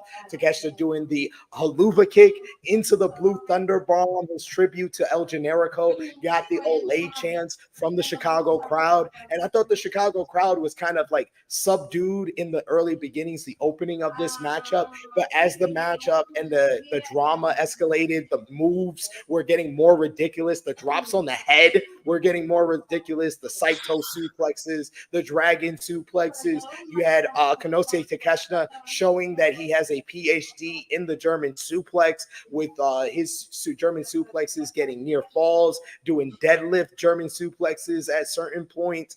The most ridiculous spot of the whole entire night, honestly, for me, as far as just an in-ring move, the Avalanche fucking Blue Thunder. I was just like, what are we doing? What are we doing? This like, yo, this is the type of stuff I could not imagine when I was a kid watching wrestling. You showed me the Blue Thunder Bomb, and I'm like, that's a great move. I wouldn't think, let's take that to the top rope. This was Takeshita reversing Omega, who was looking for an Avalanche One-Wing Angel. In the end, though, it was Don Callis who he said the game plan on Dynamite, and he tried it here. He tried to use the screwdriver. Omega moved out of the way, so the screwdriver was stuck in the ring. Omega hits the V-triggers on Takeshita, gets him up for the One-Wing Angel. Takeshita pulls the screwdriver out out of the mat and is about to use it, but they subvert your expectations. They have the referee take the screwdriver out of his hands. He gets a victory roll for a near fall, but then he hits a second power drive knee. He gets a near fall, and then he hits a third power drive knee, and that's it. Like, this crowd was stunned at that finish because they were still reacting from the second power drive knee that Omega kicked out of. So they weren't ready. And I was like, no, that's the New Japan finish. I was like, that's a prototypical New Japan finish. Naito hits that running Destino, 1-2 kick out, and then he picks him up, hits the standard Destino, 1, 2, 3. That's how New Japan big matches end. And I was like, lovely. I loved every minute of this. 4 3/4 stars. This was a near perfect matchup for me. Takeshita had an excellent heel performance as well as in-ring performance. Kenny Omega, one of the very best wrestlers in the whole entire world. And I think Pete Kenny, there was nobody better. And this was some of Pete Kenny right here. Lyric, what did you think? As a Kenny Omega truther, yes to everything that you said.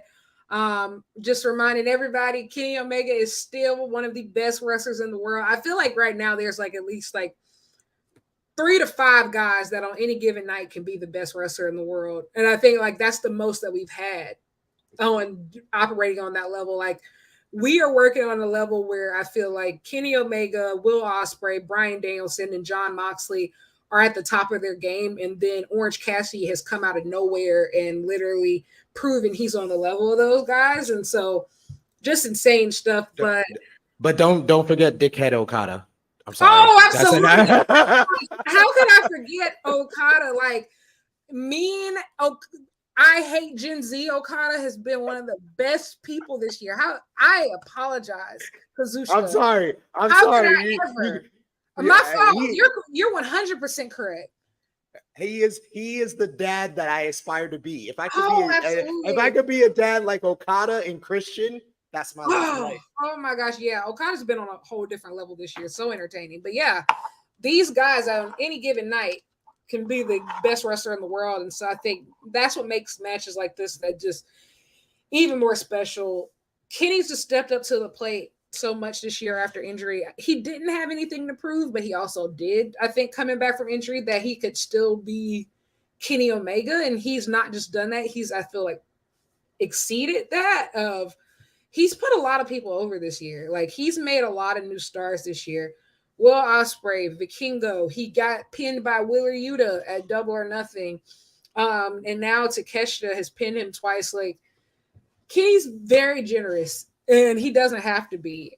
But wow, this match, and I feel like it started off really uncomfortable. And the reason why I started off so uncomfortable is because it was just Kenny taking crazy bumps back to back. Mm-hmm. Like, I was so worried about his neck. But then you think about like the story they've been telling.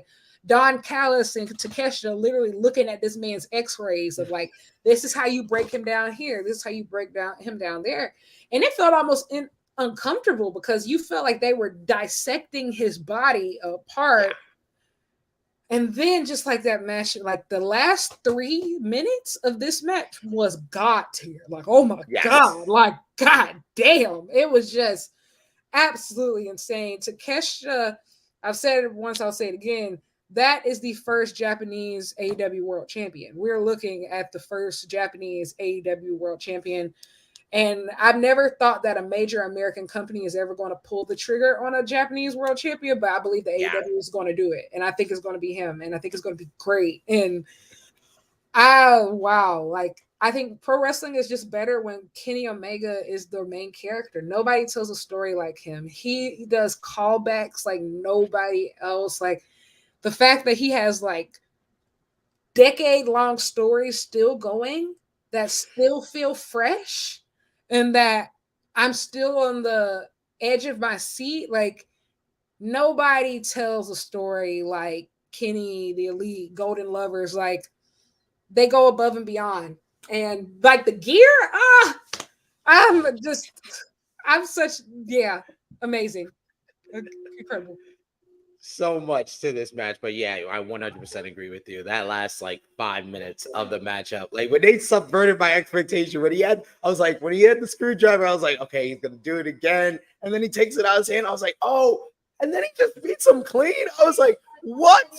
I was like, you had me.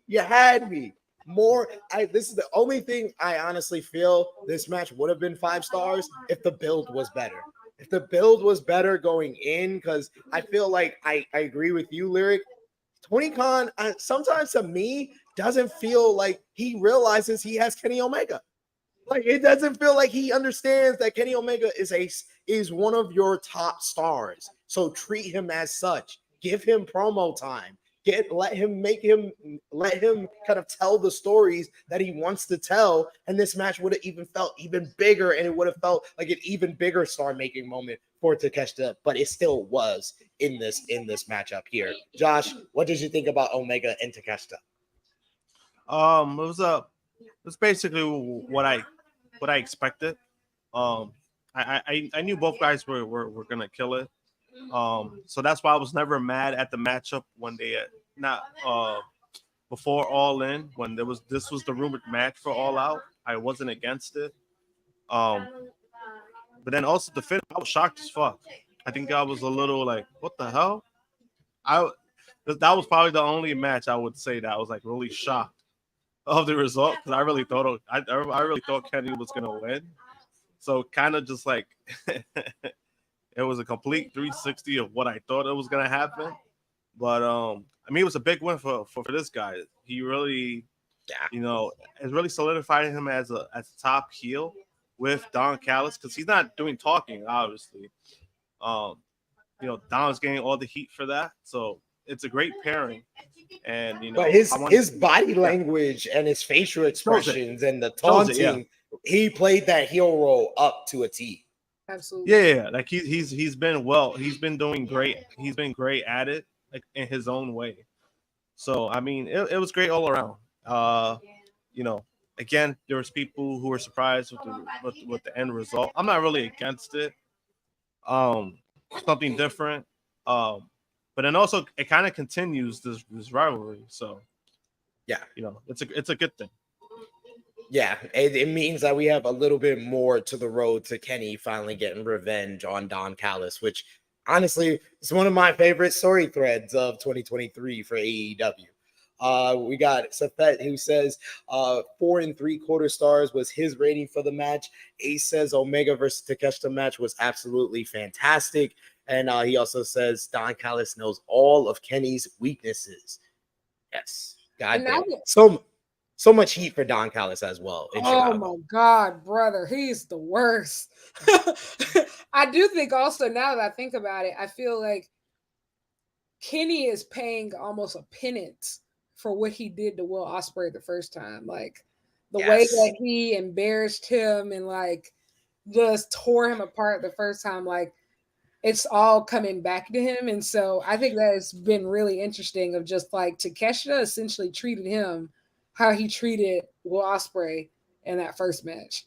And so it's interesting to see how he's going to redeem himself. But of course he is, because he's Kenny Omega, and it's going to be awesome. And hopefully Kota Ibushi is involved, and it's a golden lovers thing. But can't wait.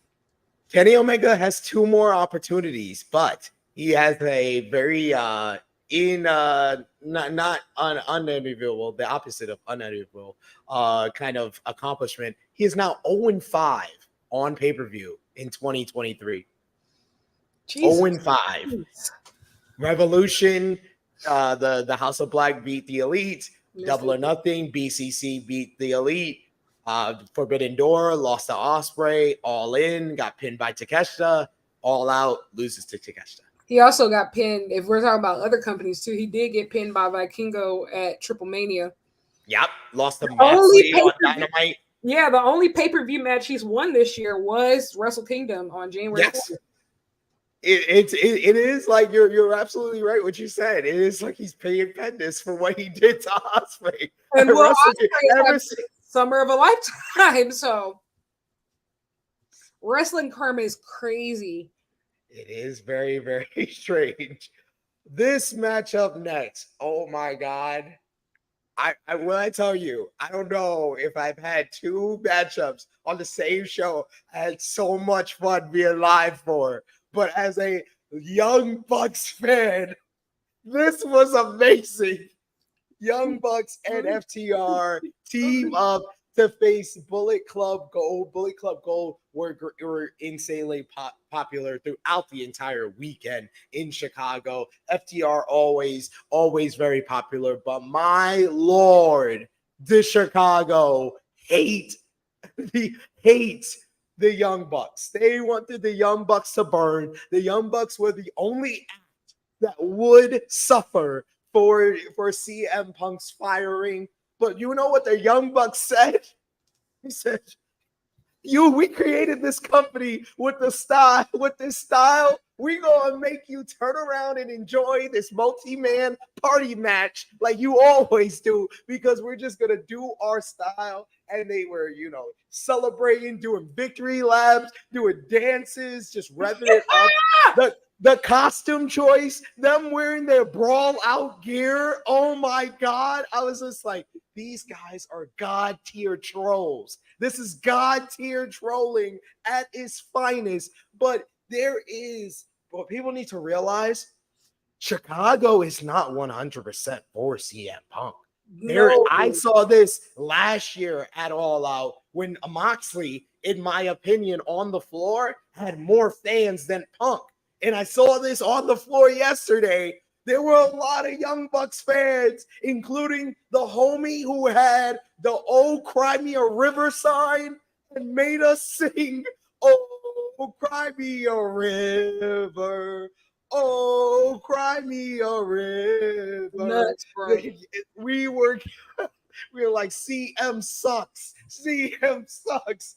We were just dragging this. We were cheering for the Bucks. We were saying the Elite, cheering Young Bucks. Oh my God, just the energy of the crowd, and then the performance of the guys in the ring. Everybody was on top level here, top notch all around. The sequences like FTR and the Young Bucks teaming up to do Power and Glory. They did a 4-way sharpshooter spot at one point. Then you had basically a callback to the original time FTR and the Young Bucks teamed up at Fyter Fest 2020, where it seems like the Young Bucks and FTR are perfect partners. You could put Matt with Dax. You could put Nick with Cash, and they'd probably be AEW World Tag Team Champions. You had them doing the Spike Power Driver together. They did the Shatter Machine together. They even did the BTE Trigger together with Dax Harwood looking at his clock to say it's clobbering time as they do it. Only in this company can you do this. The finishing sequence happens when FTR try to go for Shatter Machine, but Bullet Club Gold is able to break things up. Colton Gunn tags in. Switchblade Jay White hits the Blade Runner for Colton Gunn to pin Cash Wheeler. 1, 2, 3. The Bang Bang Gang win at All Out, and they are on a roll back-to-back weeks with huge victories over the Elite, the Golden Elite at All In, and this time against the AEW World Tag Team Champions FTR, maybe getting the Guns in position for a rematch, and against the Young Bucks. Lyric, what did you think about this crazy match? Listen, nobody does tag team wrestling, multi-man wrestling like the Young Bucks. Nobody. And I think like the thing is, my thought is like, what is the alternative? What did you want them to do? Like, if they don't lean into it, everybody's just going to keep booing, and just eventually just make themselves upset by not even enjoying the match.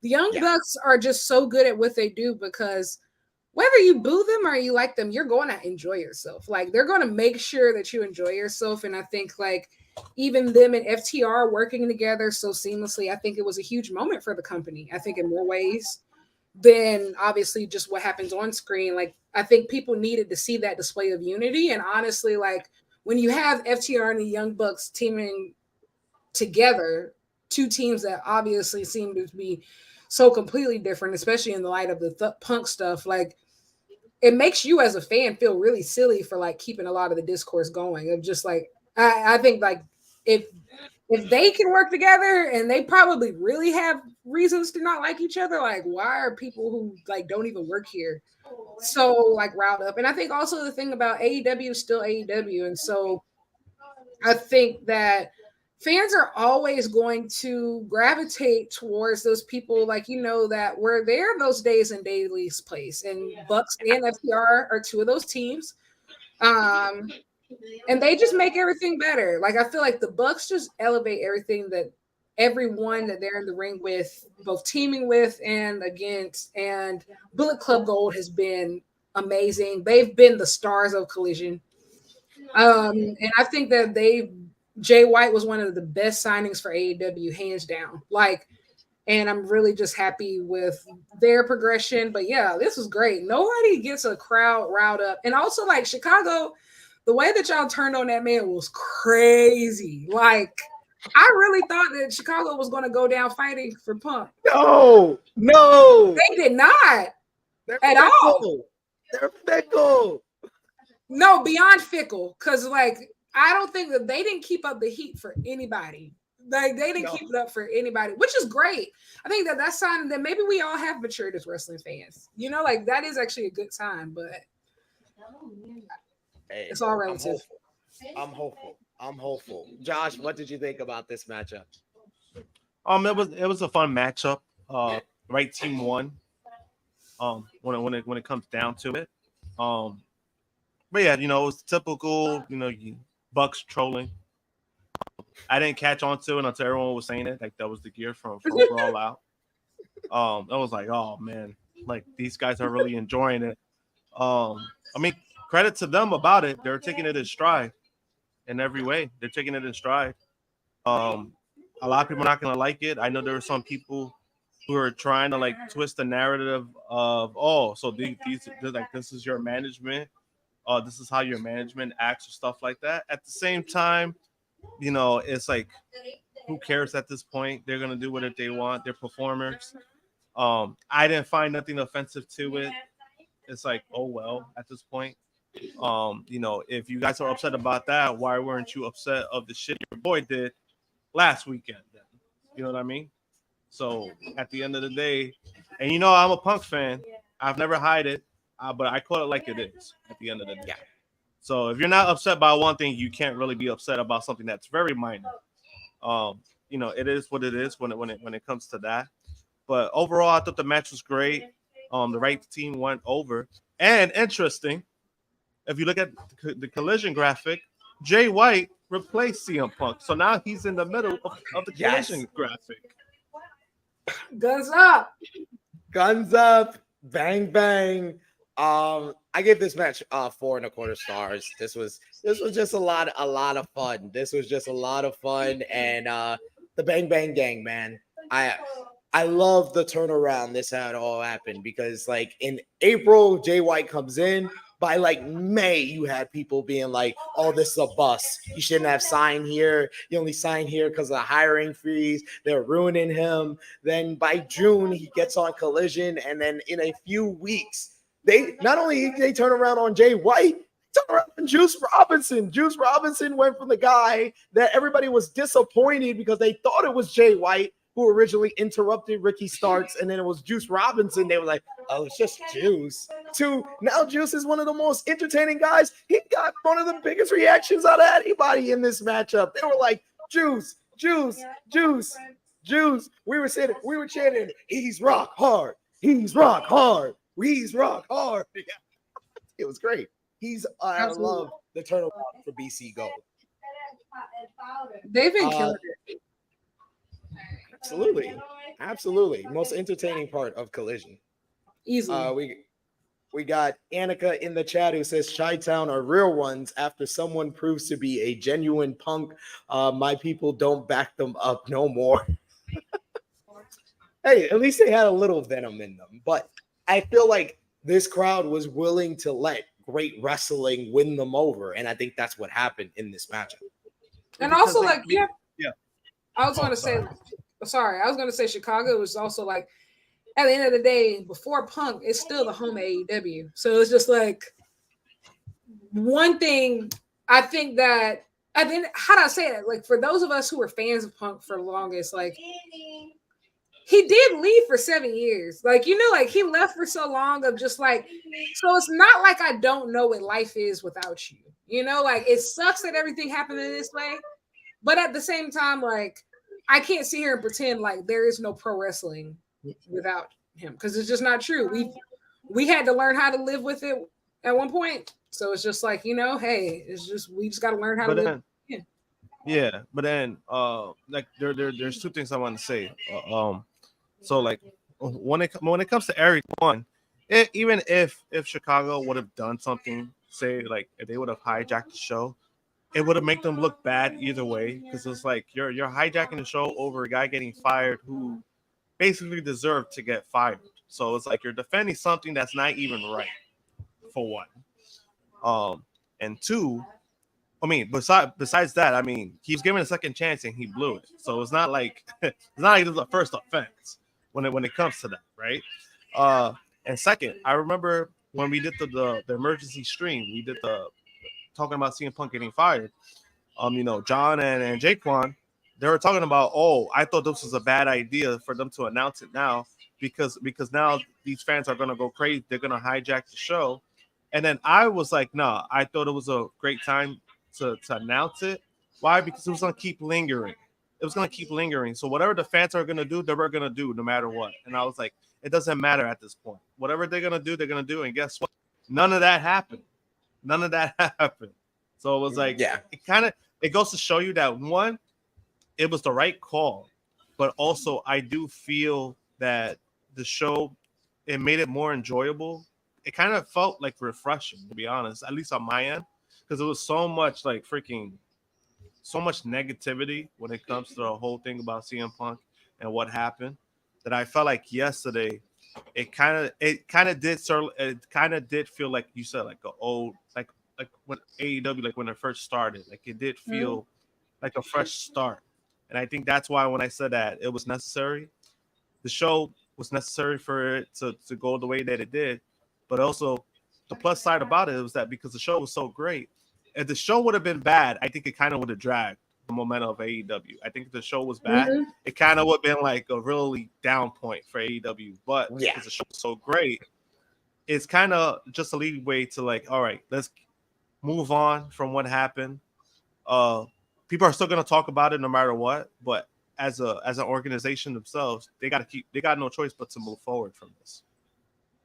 Absolutely. Yeah. I totally agree with you, and I was under the same kind of thought process as JJ and John when the announcement first happened. Like I was like, oh, they're about to hijack this show tonight. I was like, I want to go to Collision now. I didn't want to go to Collision before that announcement, but I was like, I'll go to Collision now. I want to see how they're gonna react to this.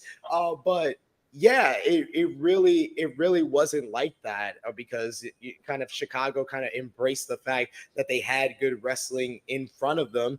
And I think it's the fact that Tony Khan did make the right decision in doing it this weekend because it would have been a black cloud that kind of overshadowed the whole entire weekend where them having a great show, that's now the talk of the town. It's not Punk, even though Punk gonna make it about him.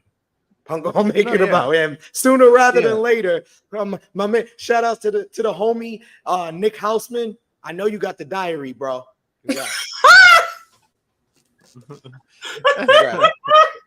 Congrats, man. He got the CM Punk diary, yo. Y'all big game. Y'all big game.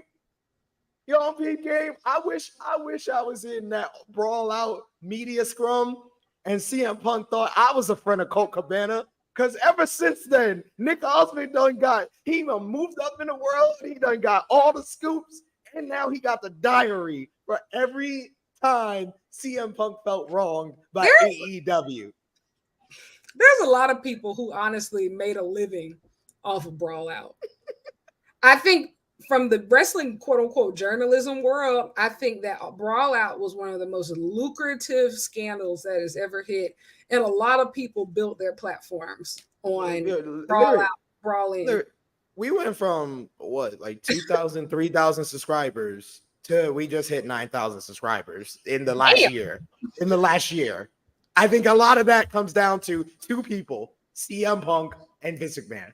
That's the reason why we got up. It's two people. Two people give us a lot of content to do.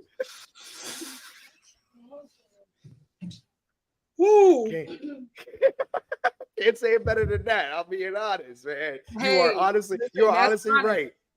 You are honestly right. He has helped a lot of people in this platform, in this business, in wrestling media. Wrestling media is eating off of the CM Punk drama. Oh, at 100%. We got Nero Buck who says onwards and upwards for AEW. We got Nero. He also says felt like a weight lifted off the company's shoulders. And yes, Too Stoned to Care says end the William Regal altercation. So I said this on air before, but y'all may know he's been on the channel. I'm a friend of Cassidy Haynes. So when he puts out that tweet, I'm just like, scoop ?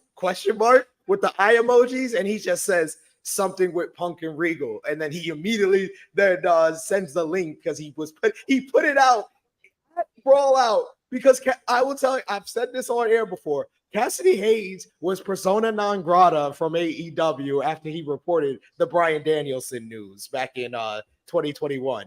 He finally gets back into the media scrum for All Out this year and decides to drop that story. I was like, but honestly, if I was Tony, I would feel like this story helps them because there were people that were believing that CM Punk leaving AEW, there's a chance he can be in WWE. And I knew it on good authority. It was not that same chance. And this story of him with William Regal kind of confirms that he's not going to WWE, at least anytime soon. Nah. Yeah. And then also, what it was too, I think I know there was a lot of people complaining, not so much to Cassidy Haynes. I don't know if they have, but I know like the people who were basically sharing the post, they were sharing it. I know a lot of people were like, they kind of felt like, all right, so you have the story for months, and then now all of a sudden this is coming out now. Like the people felt like it was like a hidden agenda, but I was like, no, he's probably reported, knowing Cassidy Haynes and how he reports, he was probably told the information then. I don't think he hit this for months and then that's not how he. I know I'm familiar with his work.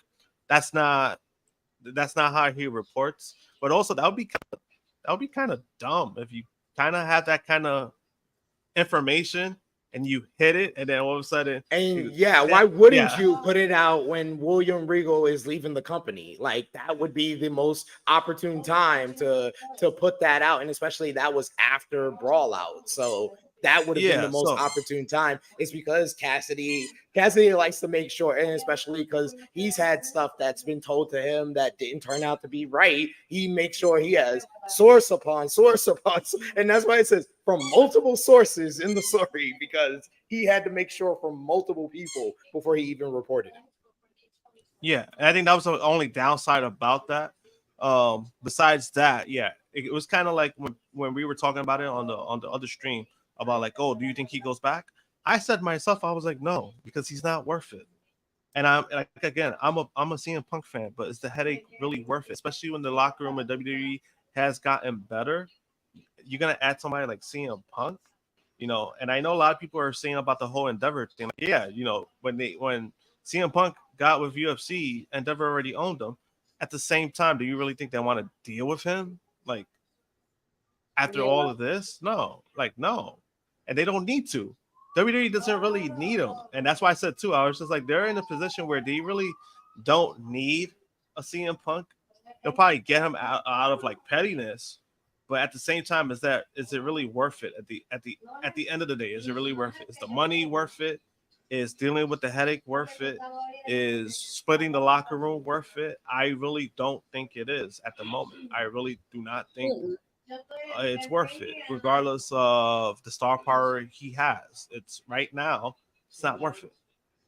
And I also think that like the star power that CM Punk has is not the star power that WWE is looking for.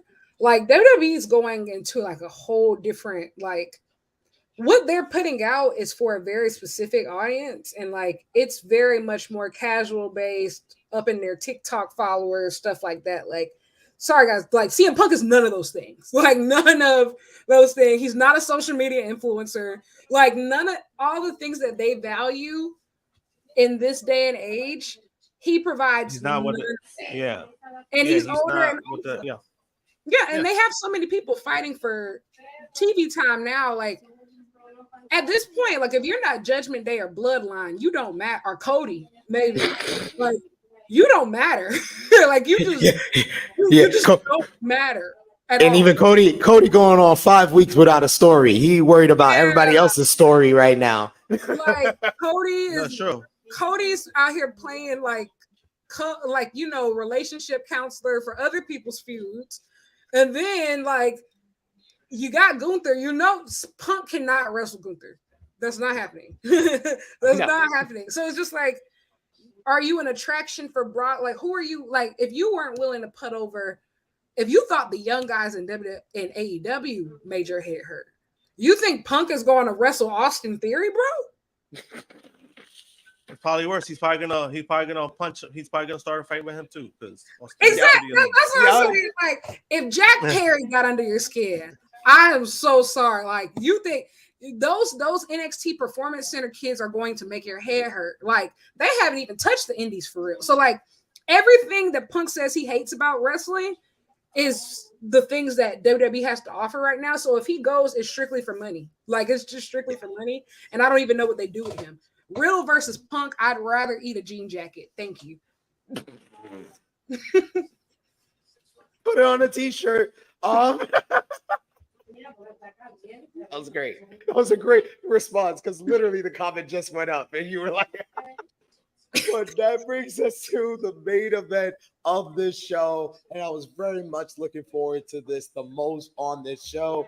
AEW All Out main event. It is Jon Moxley making his 10th appearance in the main event, challenging for the AEW International Championship against the champion himself, Orange Cassidy. The energy in the air, it had that big fight feel. This was the first time the International Championship had been in the main event of a pay-per-view. First time Orange Cassidy had been in the main event of a pay-per-view All Out, and he made his official AEW debut at All Out 2019. He made his in-ring debut in Chicago at Revolution 2020, had his star-making performance against Will Ospreay last year, and this matchup felt like he got taken to another level because it was just an ultimate underdog babyface performance as Moxley mauled, mangled, bit, and bloodied Orange Cassidy. If you want to know what a blood orange looked like, you saw it here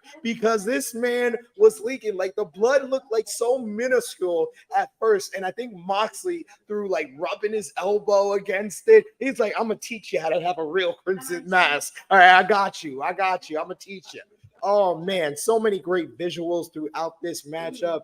Like this little shot here. Man, so great pictures throughout. The physicality was at an all-time high, and the fans were just into every single moment of this matchup. And really, despite Moxley having a strong vocal fan base in the crowd, they were rallying behind Orange Cassidy. They were trying to will Orange Cassidy to victory, to overcome all the blood loss and keep fighting. But he would keep going for the orange punch, never really quite putting Jon Moxley down. Moxley, every time he would try to get the kill blow, the final shot with something, Moxley would cut him off. We got Orange Cassidy kicking out of the Death Rider at one point, and then Orange Cassidy, it looks at in the end he's gonna play his mind games one last time as Moxley is measuring Orange. He puts his hands in the air like he's gonna put his hands in his pockets, and instead does a Jon Moxley and flips him off, being defiant until the end as Moxley delivers one final Death Rider, landing high on the neck. 1, 2, 3. After 31 defenses of the AEW International Championship, History was made at All Out. Jon Moxley becomes the new AEW International Champion. And I can understand the people that might be upset at that many kind of heel wins to close out the show with, Bullet Club Gold winning in the last match and Takeshita winning in the match before that, Blackpool Combat Club winning in the match before that. I will say myself, I think this is a 5-star match if Orange Cassidy gets the win. I honestly feel like that was the finish this night needed as like the cherry on top of this night. That, like I said, you had so many great moments and it felt like a returning to the guard for AEW. It was great to see, a staple of AEW in 2023 and 2022, the Blackpool Combat Club, all victorious, standing tall on the stage with Moxley, the new international champion. But I think the night would have been even better if we had Orange Cassidy get that one final win, the biggest win of his career, because all of his 31 previous wins of the International Championship were against the upper mid-card to lower level guys. This was his first time against a main eventer, and I felt like a new star, along with Takeshita, along with other people that had started making performances on this night. That's what he needed. But from the reaction that the Chicago crowd gave him with the thank you Orange chants, and then the scene after the cameras stopped rolling with best friends coming down to the ring, and all the crowd wanted was to give the people what they want, and the best friends and Chris Statlander to hug Orange Cassidy. It's still I think that this is as strong and as well you can have someone be left in defeat after such a reign that put a title on the map. He elevated a title to the point that it could main event a pay-per-view. It doesn't get any bigger than that. It was a star-making performance for Orange Cassidy. 4 3/4 stars. One of the best AEW pay-per-view main events of all time. Lyric? I loved everything about this. I think it was so fitting that Mox and Orange Cassidy were the main event. Like, this night could have easily, this was AEW's darkest hour, and I think a lot of people were unsure about how it was going to go, and obviously All Out had over delivered, but people didn't know that ahead of time. And so I do think, like, having those two in the main event, you want to talk about AEW's most faithful and most dependable, and the people who will always deliver in the face of adversity for the company. Nobody has done more, I would say, than Mox and Orange Cassidy. And so it was a great match. It was a brutal match. Like, that last Death Rider was nuts. And I think that the finish of that match honestly reminded me a lot of Omega Ospreay 1.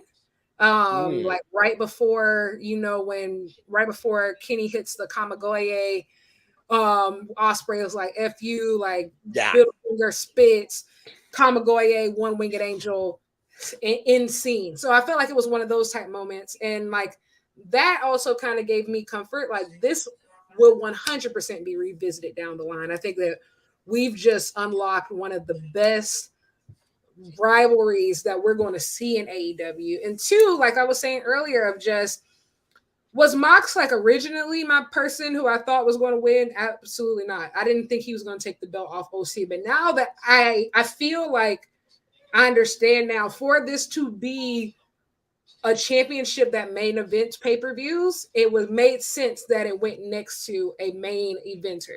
Yeah. And especially the main eventer that it went to, in the sense of Mox is that person who's going to defend it in New Japan and the Indies and all over the world. And that's what the belt was originally created for. And so Mox wasn't originally my first pick, but I do understand, especially for this to be like a top tier championship going forward, I do understand. And also, I think Orange Cassidy is a made man regardless. The fans love him. He's one of the best wrestlers in the company, easily. He's dependable. And I think that this frees him up to get into the world title picture. I don't see a reason to not put him into the world title picture at all. Yeah. Like, He's ready. I think the only reason that you don't is that MJF is a babyface now. That's Yeah. the only reason. Like I said it like midway through this title reign that Orange Cassidy feels like the guy who should dethrone MJF for the AEW World Championship. And I've been saying it more recently that he's the second biggest homegrown star not named MJF in this whole entire company. Like this title reign is one of the greatest things that AEW has ever accomplished. And I don't think that they have to, like, and somebody said in the chat, I don't think they have to pull the trigger on it immediately. He does need some time off. I do think, like, give him a break, let him refresh his challenger, like his character, you know, come back, or have him doing something different. Or, you know, even like if he's like, okay, let's focus on best friends winning the tag titles now, because, you know, I won my championship, Chris has won hers, let's focus on the boys. Like, I feel like there's tons that you can do because he's just put in so much work. I'm not going to sit here and lie and say, like, oh yeah, if they don't capitalize tomorrow, his momentum is gone. He's Orange Cassidy. Like, he's forever over in AEW, forever over. But man, this was just excellent. Like, it was everything AEW is about, and it just made me smile. And I think I started tearing up of just like, that's why this is the alternative. And I think the AEW's at its best when they embrace being the alternative. Like, don't try to be anybody else. Like, just be y'all. And like, those two are the definition of that. It was amazing. Yeah. I feel like Orange Cassidy is the definition of that because he's like my latest guy. I could say I saw him starting from the bottom at like Laboom in Evolve when he was first starting off and doing this gimmick. And it was just like, people would say this would never get over in a major company. And here we are for some 4 years later. Josh, what did you think about this main event match? It was fantastic. I really felt with the match itself. I really felt like these guys really left a lot on the table for them to go back to it. Absolutely. That's what I loved about the match more, because sometimes, you know, what it is about some certain rivalry matches. I think what it is that there's guys who what they do well is that, you know, they work well, they have a great first match together, and they're not doing, you know, they're holding a lot back. So for it to continue, then the next match they do something even more crazy, and then by the third match, you know, everything is all on the table. And I felt like this match kind of did that as well, because I think the match went like 19 minutes or something. Yep. It didn't even go like it went like 19 minutes. You know, and it was still a great match. I do feel like I said, I felt like they left a lot on the table, which is a good thing. I thought it was a positive. I thought that was a positive to what they did. I think sometimes you really need that. I don't think you need to throw all your eggs in one basket per se, and that's what they did last night. And this was also a match that I felt like could go either way. I felt like if OC would have continued the title reign, this would have been the most significant name of the opponents he's faced. This probably would have been the biggest name of everybody that he defeated. On the flip side, Mox was probably the best person to beat him. Like, if you're gonna have somebody beat him, have him lose to basically one of the top guys in the company, right? I mean, we're talking about like what, top 3 of the company. So I mean, you know, it was a great match. I like the standing ovation. I like how they did that. I thought it was very deserving of all the work that he's put in. Because also, when it comes to his reign in general, you know, I've never been a fan of, hey, remove the title off of this person because it's been too long. You know, I've never been. It needs to be a reason, because like we've seen with WWE, we've seen guys have 6 months reigns, and then you find out, oh, they only defended the title like 3 times. Like, does that make it a great title reign? No, it doesn't. We had OC almost a year, by the way, because he won it last October. He was almost champion for a year, and he had 31 defenses. So it wasn't like he had all these like defenses that everyone's like complaining about. But I was like, no, it made him credible. It gave some prestige to the title.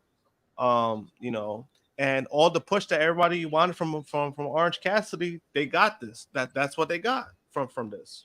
You know, it made him a legit, credible guy that now you know he's gonna put on great match after great match. And I think that's what this is what this rivalry is probably gonna do if they decide to like continue something down the road with this. Yeah, and like Orange just feels so ahead, and I'm saying this as someone that is a fan of Darby Allin. Don't get me wrong. I feel like Darby is ahead of his other pillars, but Orange feels so ahead of those all three of those pillars. Not named MJF. He just feels like he's on another level right now. I think he's also supposed to. Like, we have to also remind ourselves, Orange Cassidy is like fairly like older. Like, yeah, he's older. He's older than Jon Moxley. He's older than Jon Moxley. So like, he's only the only difference between Orange Cassidy and all these other people is that just opportunity. He didn't get an opportunity to be on TV until later in life. But ever since he's gotten the opportunity, he's made the best of the opportunity. And like, and I know like we talk about defenses, but think about that. Those are literally just the title defenses. He was still wrestling just about every week, whether it's in tag matches, trio matches, 8-man tags. Like, as far as work rate, nobody on the like they've just now realized like to get MJF over, he actually needs to wrestle. Like, Orange Cassidy has been wrestling, like outpacing just about every other champion there is. And so, yeah, he's heads and shoulders above everybody. He is on that. He just has had more of like a logical path to where he's at of coming to this pay-per-view main event. Like, he started off as basically like a manager or a corner guy for Best Friends because he didn't want to try. He didn't want to try until Pac made him try. And then we've been on this roller coaster for the past 3.5 years ever since. Absolutely. Like his in-ring storytelling is just so good. And I think like to respectfully, like to compare him to like the pillars is almost insulting. Like, he really is on that Mox Danielson. And Danielson has said it himself. That's one person at AEW that he's dying to get in the ring with. Orange Cassidy is top 5, like in AEW. And like, that's a lot. The way he structures his matches and the way he has used this character that was defined as just an indie character, it can never work. And he has basically made it into like, you have people like Matt Hardy comparing him to The Undertaker and Bray Wyatt and how he uses his character to just play mind games with people. And if you look at it and you understand that's the character, you will never have that second thought again. And you're just like, no, this is brilliant. This makes a whole bunch of sense. He's lulling them into a false sense of security, and that's how he always wins. And that's what makes it work. That's what makes it work. Because imagine if he was like this, like the slug character, and he wasn't great in the ring, it wouldn't work. Because it kind of defeats the purpose of what he's going for. He's a slug for a reason, because he's just lazy. But then when he has to work, guess what? He puts in the work when he has to work. That's the whole point of the gimmick as well. And I think a lot of people kind of looked over that. Like, even when he first got in, a lot of people looked over that. I think they kind of focused on the whole comedy aspect of things. But I was like, no, if you also really watch this guy's stuff before AEW, it's similar. Like, he's always done this. It's just now with AEW, because now, of course, there's a different aspect of things. He has to perform more in the ring because of its TV, it's stuff like that that's a factor. But also, it's just one of those things, because even on the indies, there's things that he did on the indies he hasn't even done yet on TV, more of a character wise. Like one of the things he did on the indies was when he used to take a nap on purpose. He hasn't done that on TV. And he doesn't need to do that now, just because like now we've seen what he's done. Now we've seen what he could do and what he's capable of. That doesn't need to do all those kind of things to get over, because he's already over. It's true. It's so true. But that is all the matches in the entire card from AEW All Out 2023. So how we close things off as usual, we're going to give the show a thumbs up, a thumbs down, a thumbs in the middle. We'll give you our match of the night, MVP and LVP for the entire show. You can sound off in the live chat with your choices for all of those. And of course, last call for super chat donations. Got a couple of stuff to highlight here. Roxy saying 100% agree. Orange did elevate the title, and now Mox will make it a main event title as well. Big Man Dog says, I do think it's smart to put the belt on Mox if the plan is to elevate this title to a IWGP IC white belt WWE big gold status.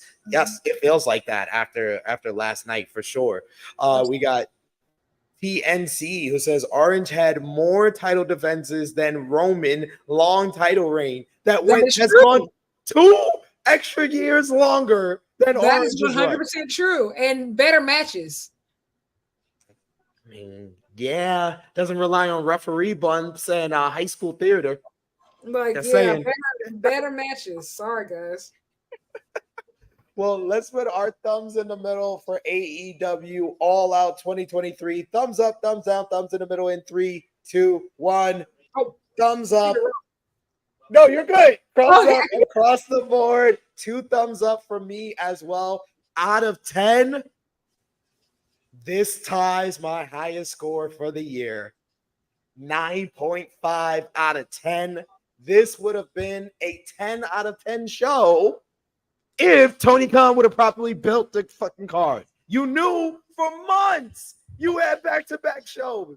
Don't give me the excuse of, oh, I'm not going to listen to criticism because we always outperform. Just because your roster saves you all the time, you cannot tell your fan base to expect less on television. We are holding you to the standard you have given us. Like, it's your fault. We are asking for this because we know it's possible with this roster. That's all. That's all we want, Tony. That's all. It's not something difficult we asking for. I won't criticize you as much as I do, even though it is fun to do. And I will say, I caught a bit of your speech to the talent last night. Great stuff. But Tony Khan, just get it together with the build-up. The build-up to these shows, if they were better, all of these shows would be 10 out of 10. But I'm going to give it a 9.5 out of 10. Lyric, what do you give the show? 9.5 out of 10. The only show I can think of from AEW that was better than this for me was Forbidden Door 2022. So this is probably my second favorite, or even maybe tied for my first favorite all-time AEW pay-per-view.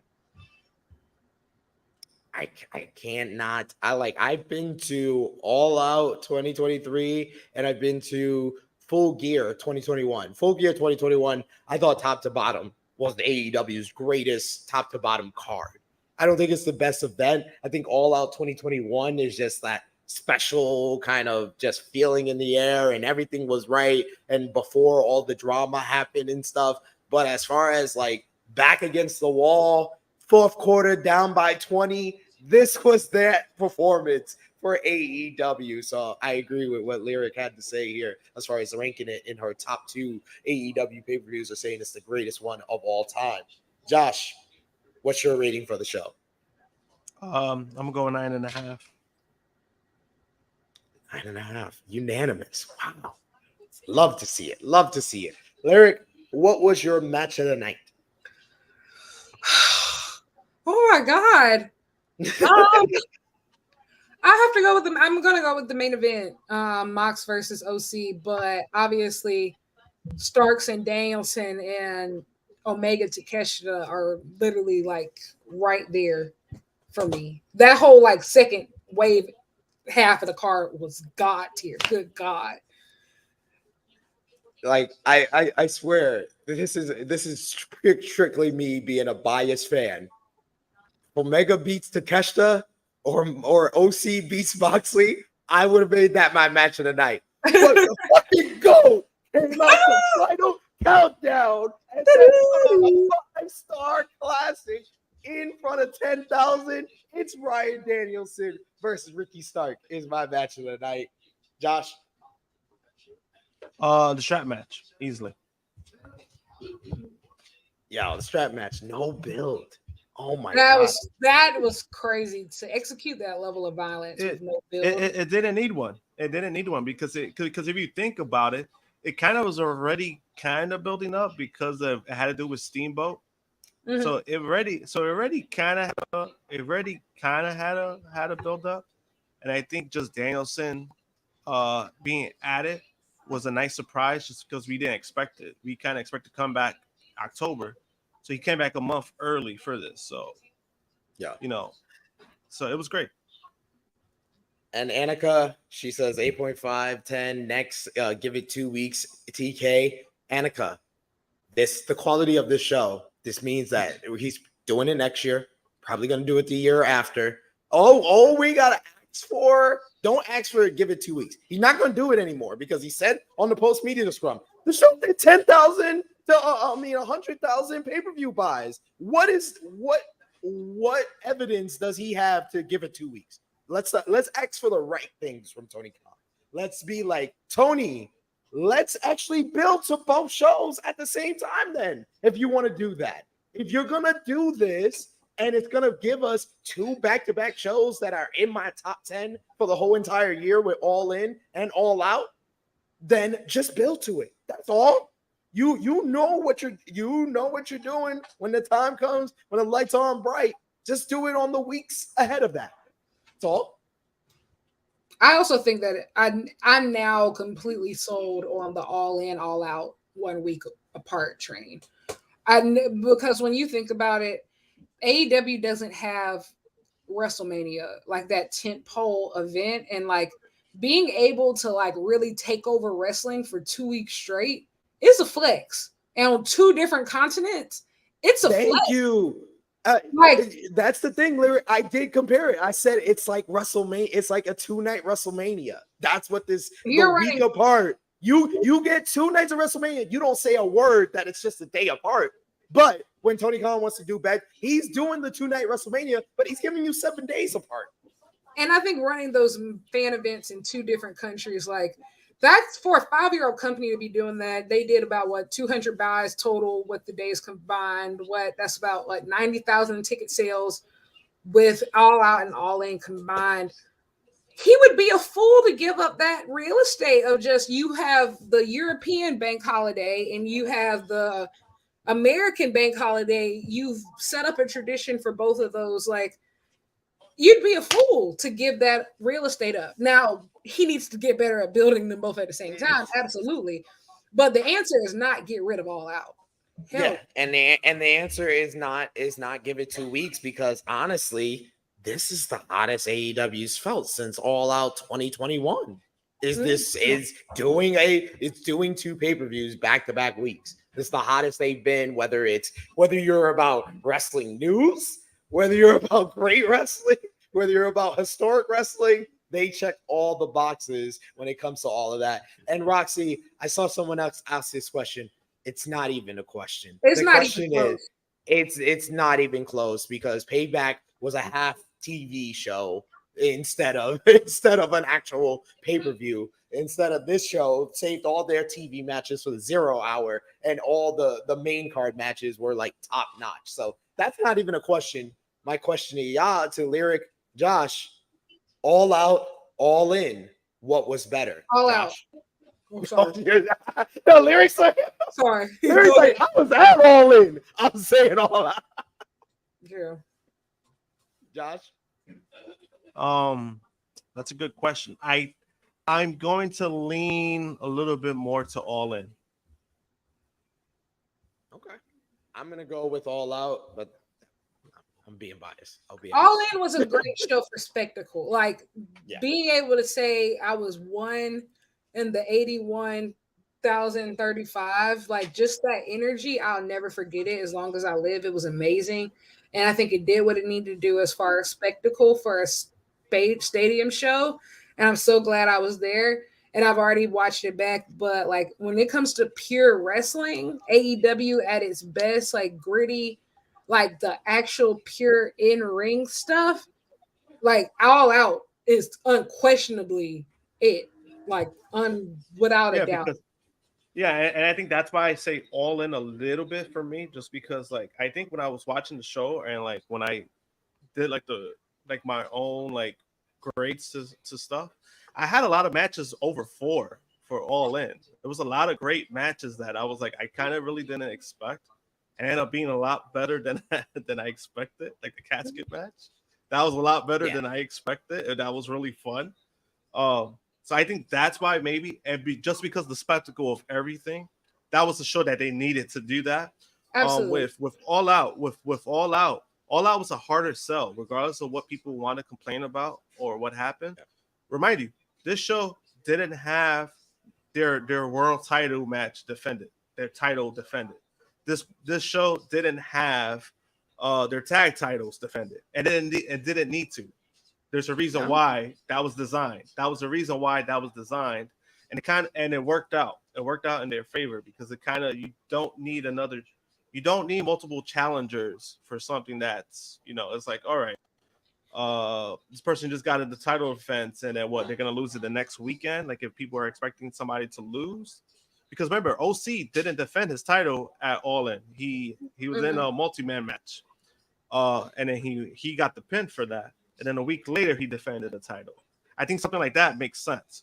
It's just that we're All In. It was backwards. It was a lot of titles were defended at All In, and then All Out was kind of just all right. Just let's have some great matches. That's all it really was for me. Yeah, but ended up working out. Yeah, ended up working out. I was gonna say that like I just feel like AEW has always proved that they can do the wrestling, and I think All In, they had to prove they can do spectacle. And I felt like AEW was getting kind of far away from what originally made them special. And so I feel like All Out was proving that they're still like this underdog, like they haven't gotten so big to where they're so like just chasing accolades now. Like it was cool to see them do both. Like they did the spectacle. We can do stadium shows just like all these other places. But at the end of the day, AEW is the home of professional wrestling. Hard stop. And so awesome stuff.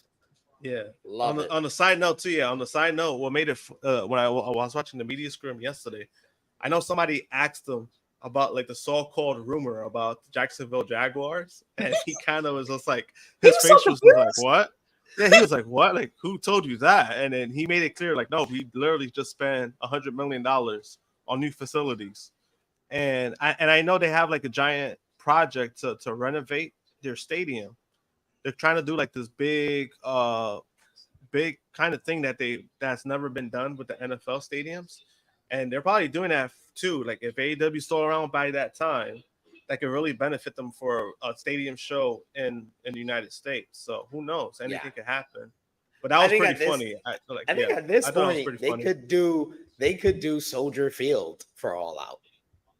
Because he said during the media scrum that they're not going to do United Center. And let me just say, as someone that sat last year on the floor at Now Arena and has been to Now Arena for All In, and being in United Center my first time, I was like, this is so much better for wrestling than the Now Arena. I'm sorry. It's just and especially as a content creator that needs to put out stuff on social media, the service in Now Arena is the worst of any place I've ever been for professional wrestling. It's like you're on a train for the whole entire event. You're on a train with no service on your phone. You want to know what's crazy? Up until Full Gear, I didn't know that venues had good Wi-Fi, because like the only venue close to me, Colonial Life Arena here in South Carolina, terrible. I never get any service there. And so I went to the Prudential Center for Full Gear. I was like, they got Wi-Fi up in here? This is great. Like, what? This is awesome. And then I get the Now Arena. Yeah, because the Now Arena, you're not going to get that just because the stadium is basically for the development league for the Bulls. So they're kind of just not going to really put that effort into making that stadium better. but I do agree. I think that's if you already did the United Center, you know that's kind of you go back to that. That kind of feels like a downgrade if you do that for All Out, in my opinion, because you already did the United Center. You either stick with that, but I know he did say that the building might not be booked next year for that, so he's probably gonna figure something out. Soldier Field would be a move that you would do like for like a stadium show. However, Soldier Field is not the best stadium in general. That's the only problem I would have. It's not a great. That's why the Bears are even trying to get a new stadium themselves. So I'll leave it at that. And I think what I learned at Wembley, a lot of people might not like this, but stadium shows are not the best ways to watch professional wrestling. They're great for spectacle, but as for actual comfort, terrible experience. If you're not on those first 3 rows, you're cooked. Like you're cooked. Trying to see the ring, like because like I had 2 seats. I had already paid for seats before I ever got press seats. So like when I went down to like my paid seats, I'm on row 13 on the floor, which should be great. But God, I can't see anything. Like I really can't see a thing. And you go up to the press box, and then you're like so far. It was just like there's no happy medium here. Stadium shows are so overrated. I understand that that's going to be the next big push now, especially one in America. Will I be in attendance? 100%. But it's not my favorite way to consume professional wrestling. I'm not going to lie to you. I've never done it. I've never done it myself. I am trying to with WrestleMania 40, but them ticket sales, I don't know. Them ticket prices, I don't know what's gonna happen, but I'm gonna still have a little bit of faith. But that would be my first one. Like if I was to do it, that would be my first stadium one. Wembley was my first one, and it's probably gonna be my second one because I don't think I'm going to WrestleMania 40. I'm not gonna lie. I might actually go to Philly for the Wale Mania and Super Card of Honor. And that's what I used to do. I used to go for everything else. Yeah, I'm thinking about going to everything else and then like coming home. Do that Saturday. Yeah. I might do that. I'm going back. I'm definitely going to go back to London next year for All In. Yeah, because I might do that with WrestleMania. The only reason why, if I do WrestleMania, it's probably gonna be night 2 because I got to be there when Cody wins. I got to be there. SP3 knows I've always been a Cody fan. Even before he got back to the WWE. Hey, so I don't know if Phil gets hired. Might be like, nah, he ain't getting hired. We need to finish your story a little bit down the road. I was a Cody fan like from day one of his career. I just hope Cody's happy. That's it. Like I wish he is. He seems like I do believe he made the right move, and you kind of see that with the way that he carries himself. Yeah. The stuff that he does, I feel like it was too cheesy for AEW, but like the sport entertainment environment of WWE eats it right up. I feel like he's a much that's how he grew up at. Yep. He's that's what he grew up at. Yeah. He's a much better fit there. I feel like if Cody was what he was in 2019 in today's AEW, they would have turned the course and not had him lose that matchup against Jericho, where he would never get another shot. Better. I mean, he doesn't want to be, and I understand that to an extent, but like Cody's just so much better as a heel. Like, I feel like he's always wanted, like he has in his mind, like he wants to be this all-American superhero type character. And I guess this is working for him. Like, I don't watch WWE Weekly, so I'm assuming it's working for him. But his best work is always being like a heel, in my opinion. And I think like if he had allowed AEW to turn that corner with him, I think things would have been different. But he wants to be that baby face. So it's just like he just sticking his guns on that. So hey, I just hope that he's happy. Imagine a heel Cody against this babyface MJF. Would have been magic. It would have. But we didn't give our MVP, LVP for the show. For All Out, it's very difficult with as many great matches that we got on the night. But I got to give co-MVP, even in the loss, to Orange Cassidy. Absolutely. I felt like this was a level up moment for him being in his first main event. Konosuke Takeshita beating former AEW World Champion, IWGP Heavyweight Champion Kenny Omega clean, pretty much clean as well. So I got to give him co-MVP honors. And I'm going to give to Samoa Joe, because how does he keeps getting these big matches? This guy wasn't even supposed to be wrestling 3 years ago. He keeps getting these big matches. Lyric MVP. I'm gonna have to give co-MVP to Orange Cassidy and Jon Moxley. Just they've meant everything to AEW. They always show up, and I'm just really, really grateful that we got to see that match and that it was a main event match, because that could have easily been, I feel like, a match, towards the bottom of the card, I feel like a few years ago, but I'm really glad we've gotten to a point where that is the highlight of AEW. Thanks. Josh? I'm gonna go Orange Cassidy, and low key I'm gonna go with Ricky Starks. I want Danielson, but I think because Danielson gave so much credit to Ricky Starks, I gotta go with that. Yeah, good pick. Yeah, very good pick.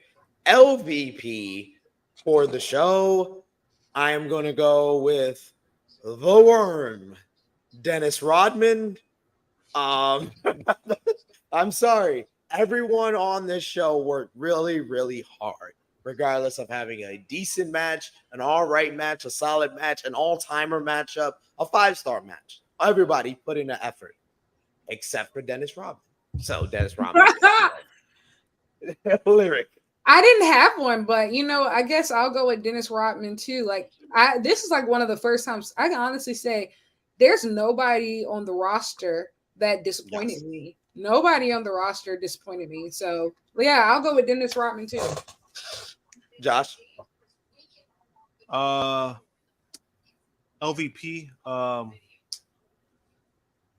Easily CM Punk. The show was better if he wasn't there.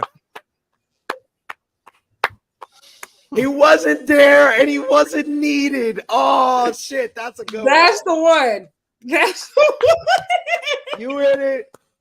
You hit the nail on the head. I had to clap for you. Damn, that's a good one. It wasn't needed. It wasn't needed. Post-punk Everything's better. Post-punk AEW looks like it's gonna be great, huh? It's kind of lit out here. I don't know, y'all. It's kind of lit out here. I like it here.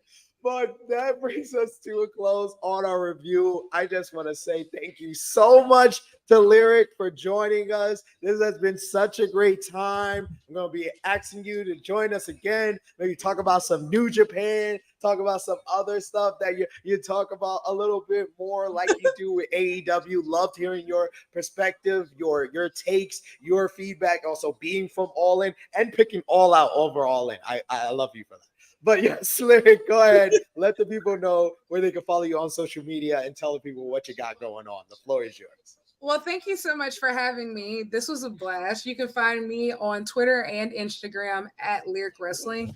And you can subscribe to my YouTube, which is Lyric Swinton, my first and last name. And yeah, tons of cool stuff. I'll have some writings coming out soon. And hopefully you will hear from me around Wrestle Dream because I'm planning on going to Seattle. So should be fun. Very nice. That's gonna be fun. I was like thinking about it for a second. I was like, I don't know if I can pull that off. I got these 2 3-year-olds, man. Tough out here in these streets. I just took the ship to Chicago. That's a little bit more convenient. All the any type of AEW Japan collaboration, I have to be in the building. It's like my 2 favorite things. I've told myself I'm not going to Full Gear this year. So maybe that's my concession, but we'll see. I might change my mind. We'll find out. Josh, let the people know where they can follow you, and I'll give you the spotlight as well for Prince. Oh, yeah. You can find me JMPunk321 on all social media platforms. And I'll be on tonight for Rated Raw Superstars. We're doing a Raw watch along, so we'll be on for that as well. Oh, about Prince. Prince. I know, giving us his plugs. He's trying to give us his plugs over you. We got We got Erica in the chat who says, "I didn't want to say it, Josh, but how do you get fired before a pay-per-view build for you?" Then I mean, to be fair, how you get fired when they did the second show for you? Like, they did a whole second show, and that wasn't good enough. Let you keep the world title after you disappointed the whole company. And it's like, you know, again, like I said, you know, I'm a big Punk fan, but I gotta call it like it is. That's just what it like. You know, that's just what it is at this point. I can't defend somebody that got a second chance and it wasn't good enough. So it is what it is. Yeah. I can't take someone seriously who let Dolph Ziggler's little brother and Dylan McKay's kid get under his skin. I'm sorry, I can't take you that seriously anymore. Like I told Stat King this weekend, I was like, I stopped looking at CM Punk as a wrestling fan a long time ago. He's a tool for what I do for a living now. Then Frantic World says, yeah, I changed my LVP. It's CM Punk for getting fired on his day off. How you get fired on your day off, Craig? Craig. I want to go watch it now. You can follow me on social media at TrueHillSP3. Follow the gang, Facebook, Twitter, and Instagram at TrueHillHeat. And check out all the great content we got on the channel right now, like the flagship podcast, True Hill Heat 241, that we did on Saturday morning, mere hours before we would turn around and have to do a Romeo report for CM Punk being fired. So check both of those out right now. Me and Drunk Guy will be back with Collision Discourse. That will probably be dropping tomorrow for this week's AEW Collision. And check out our WWE Payback review with myself, Marcus, and Justin reviewing Payback this weekend from Pittsburgh. Thank you so much to Lyric for being our guest. Thank you so much to Josh. And thank you so much to each and every one of you. This has been our AEW All Out 2023 Roundtable Review. We are signing off until next time.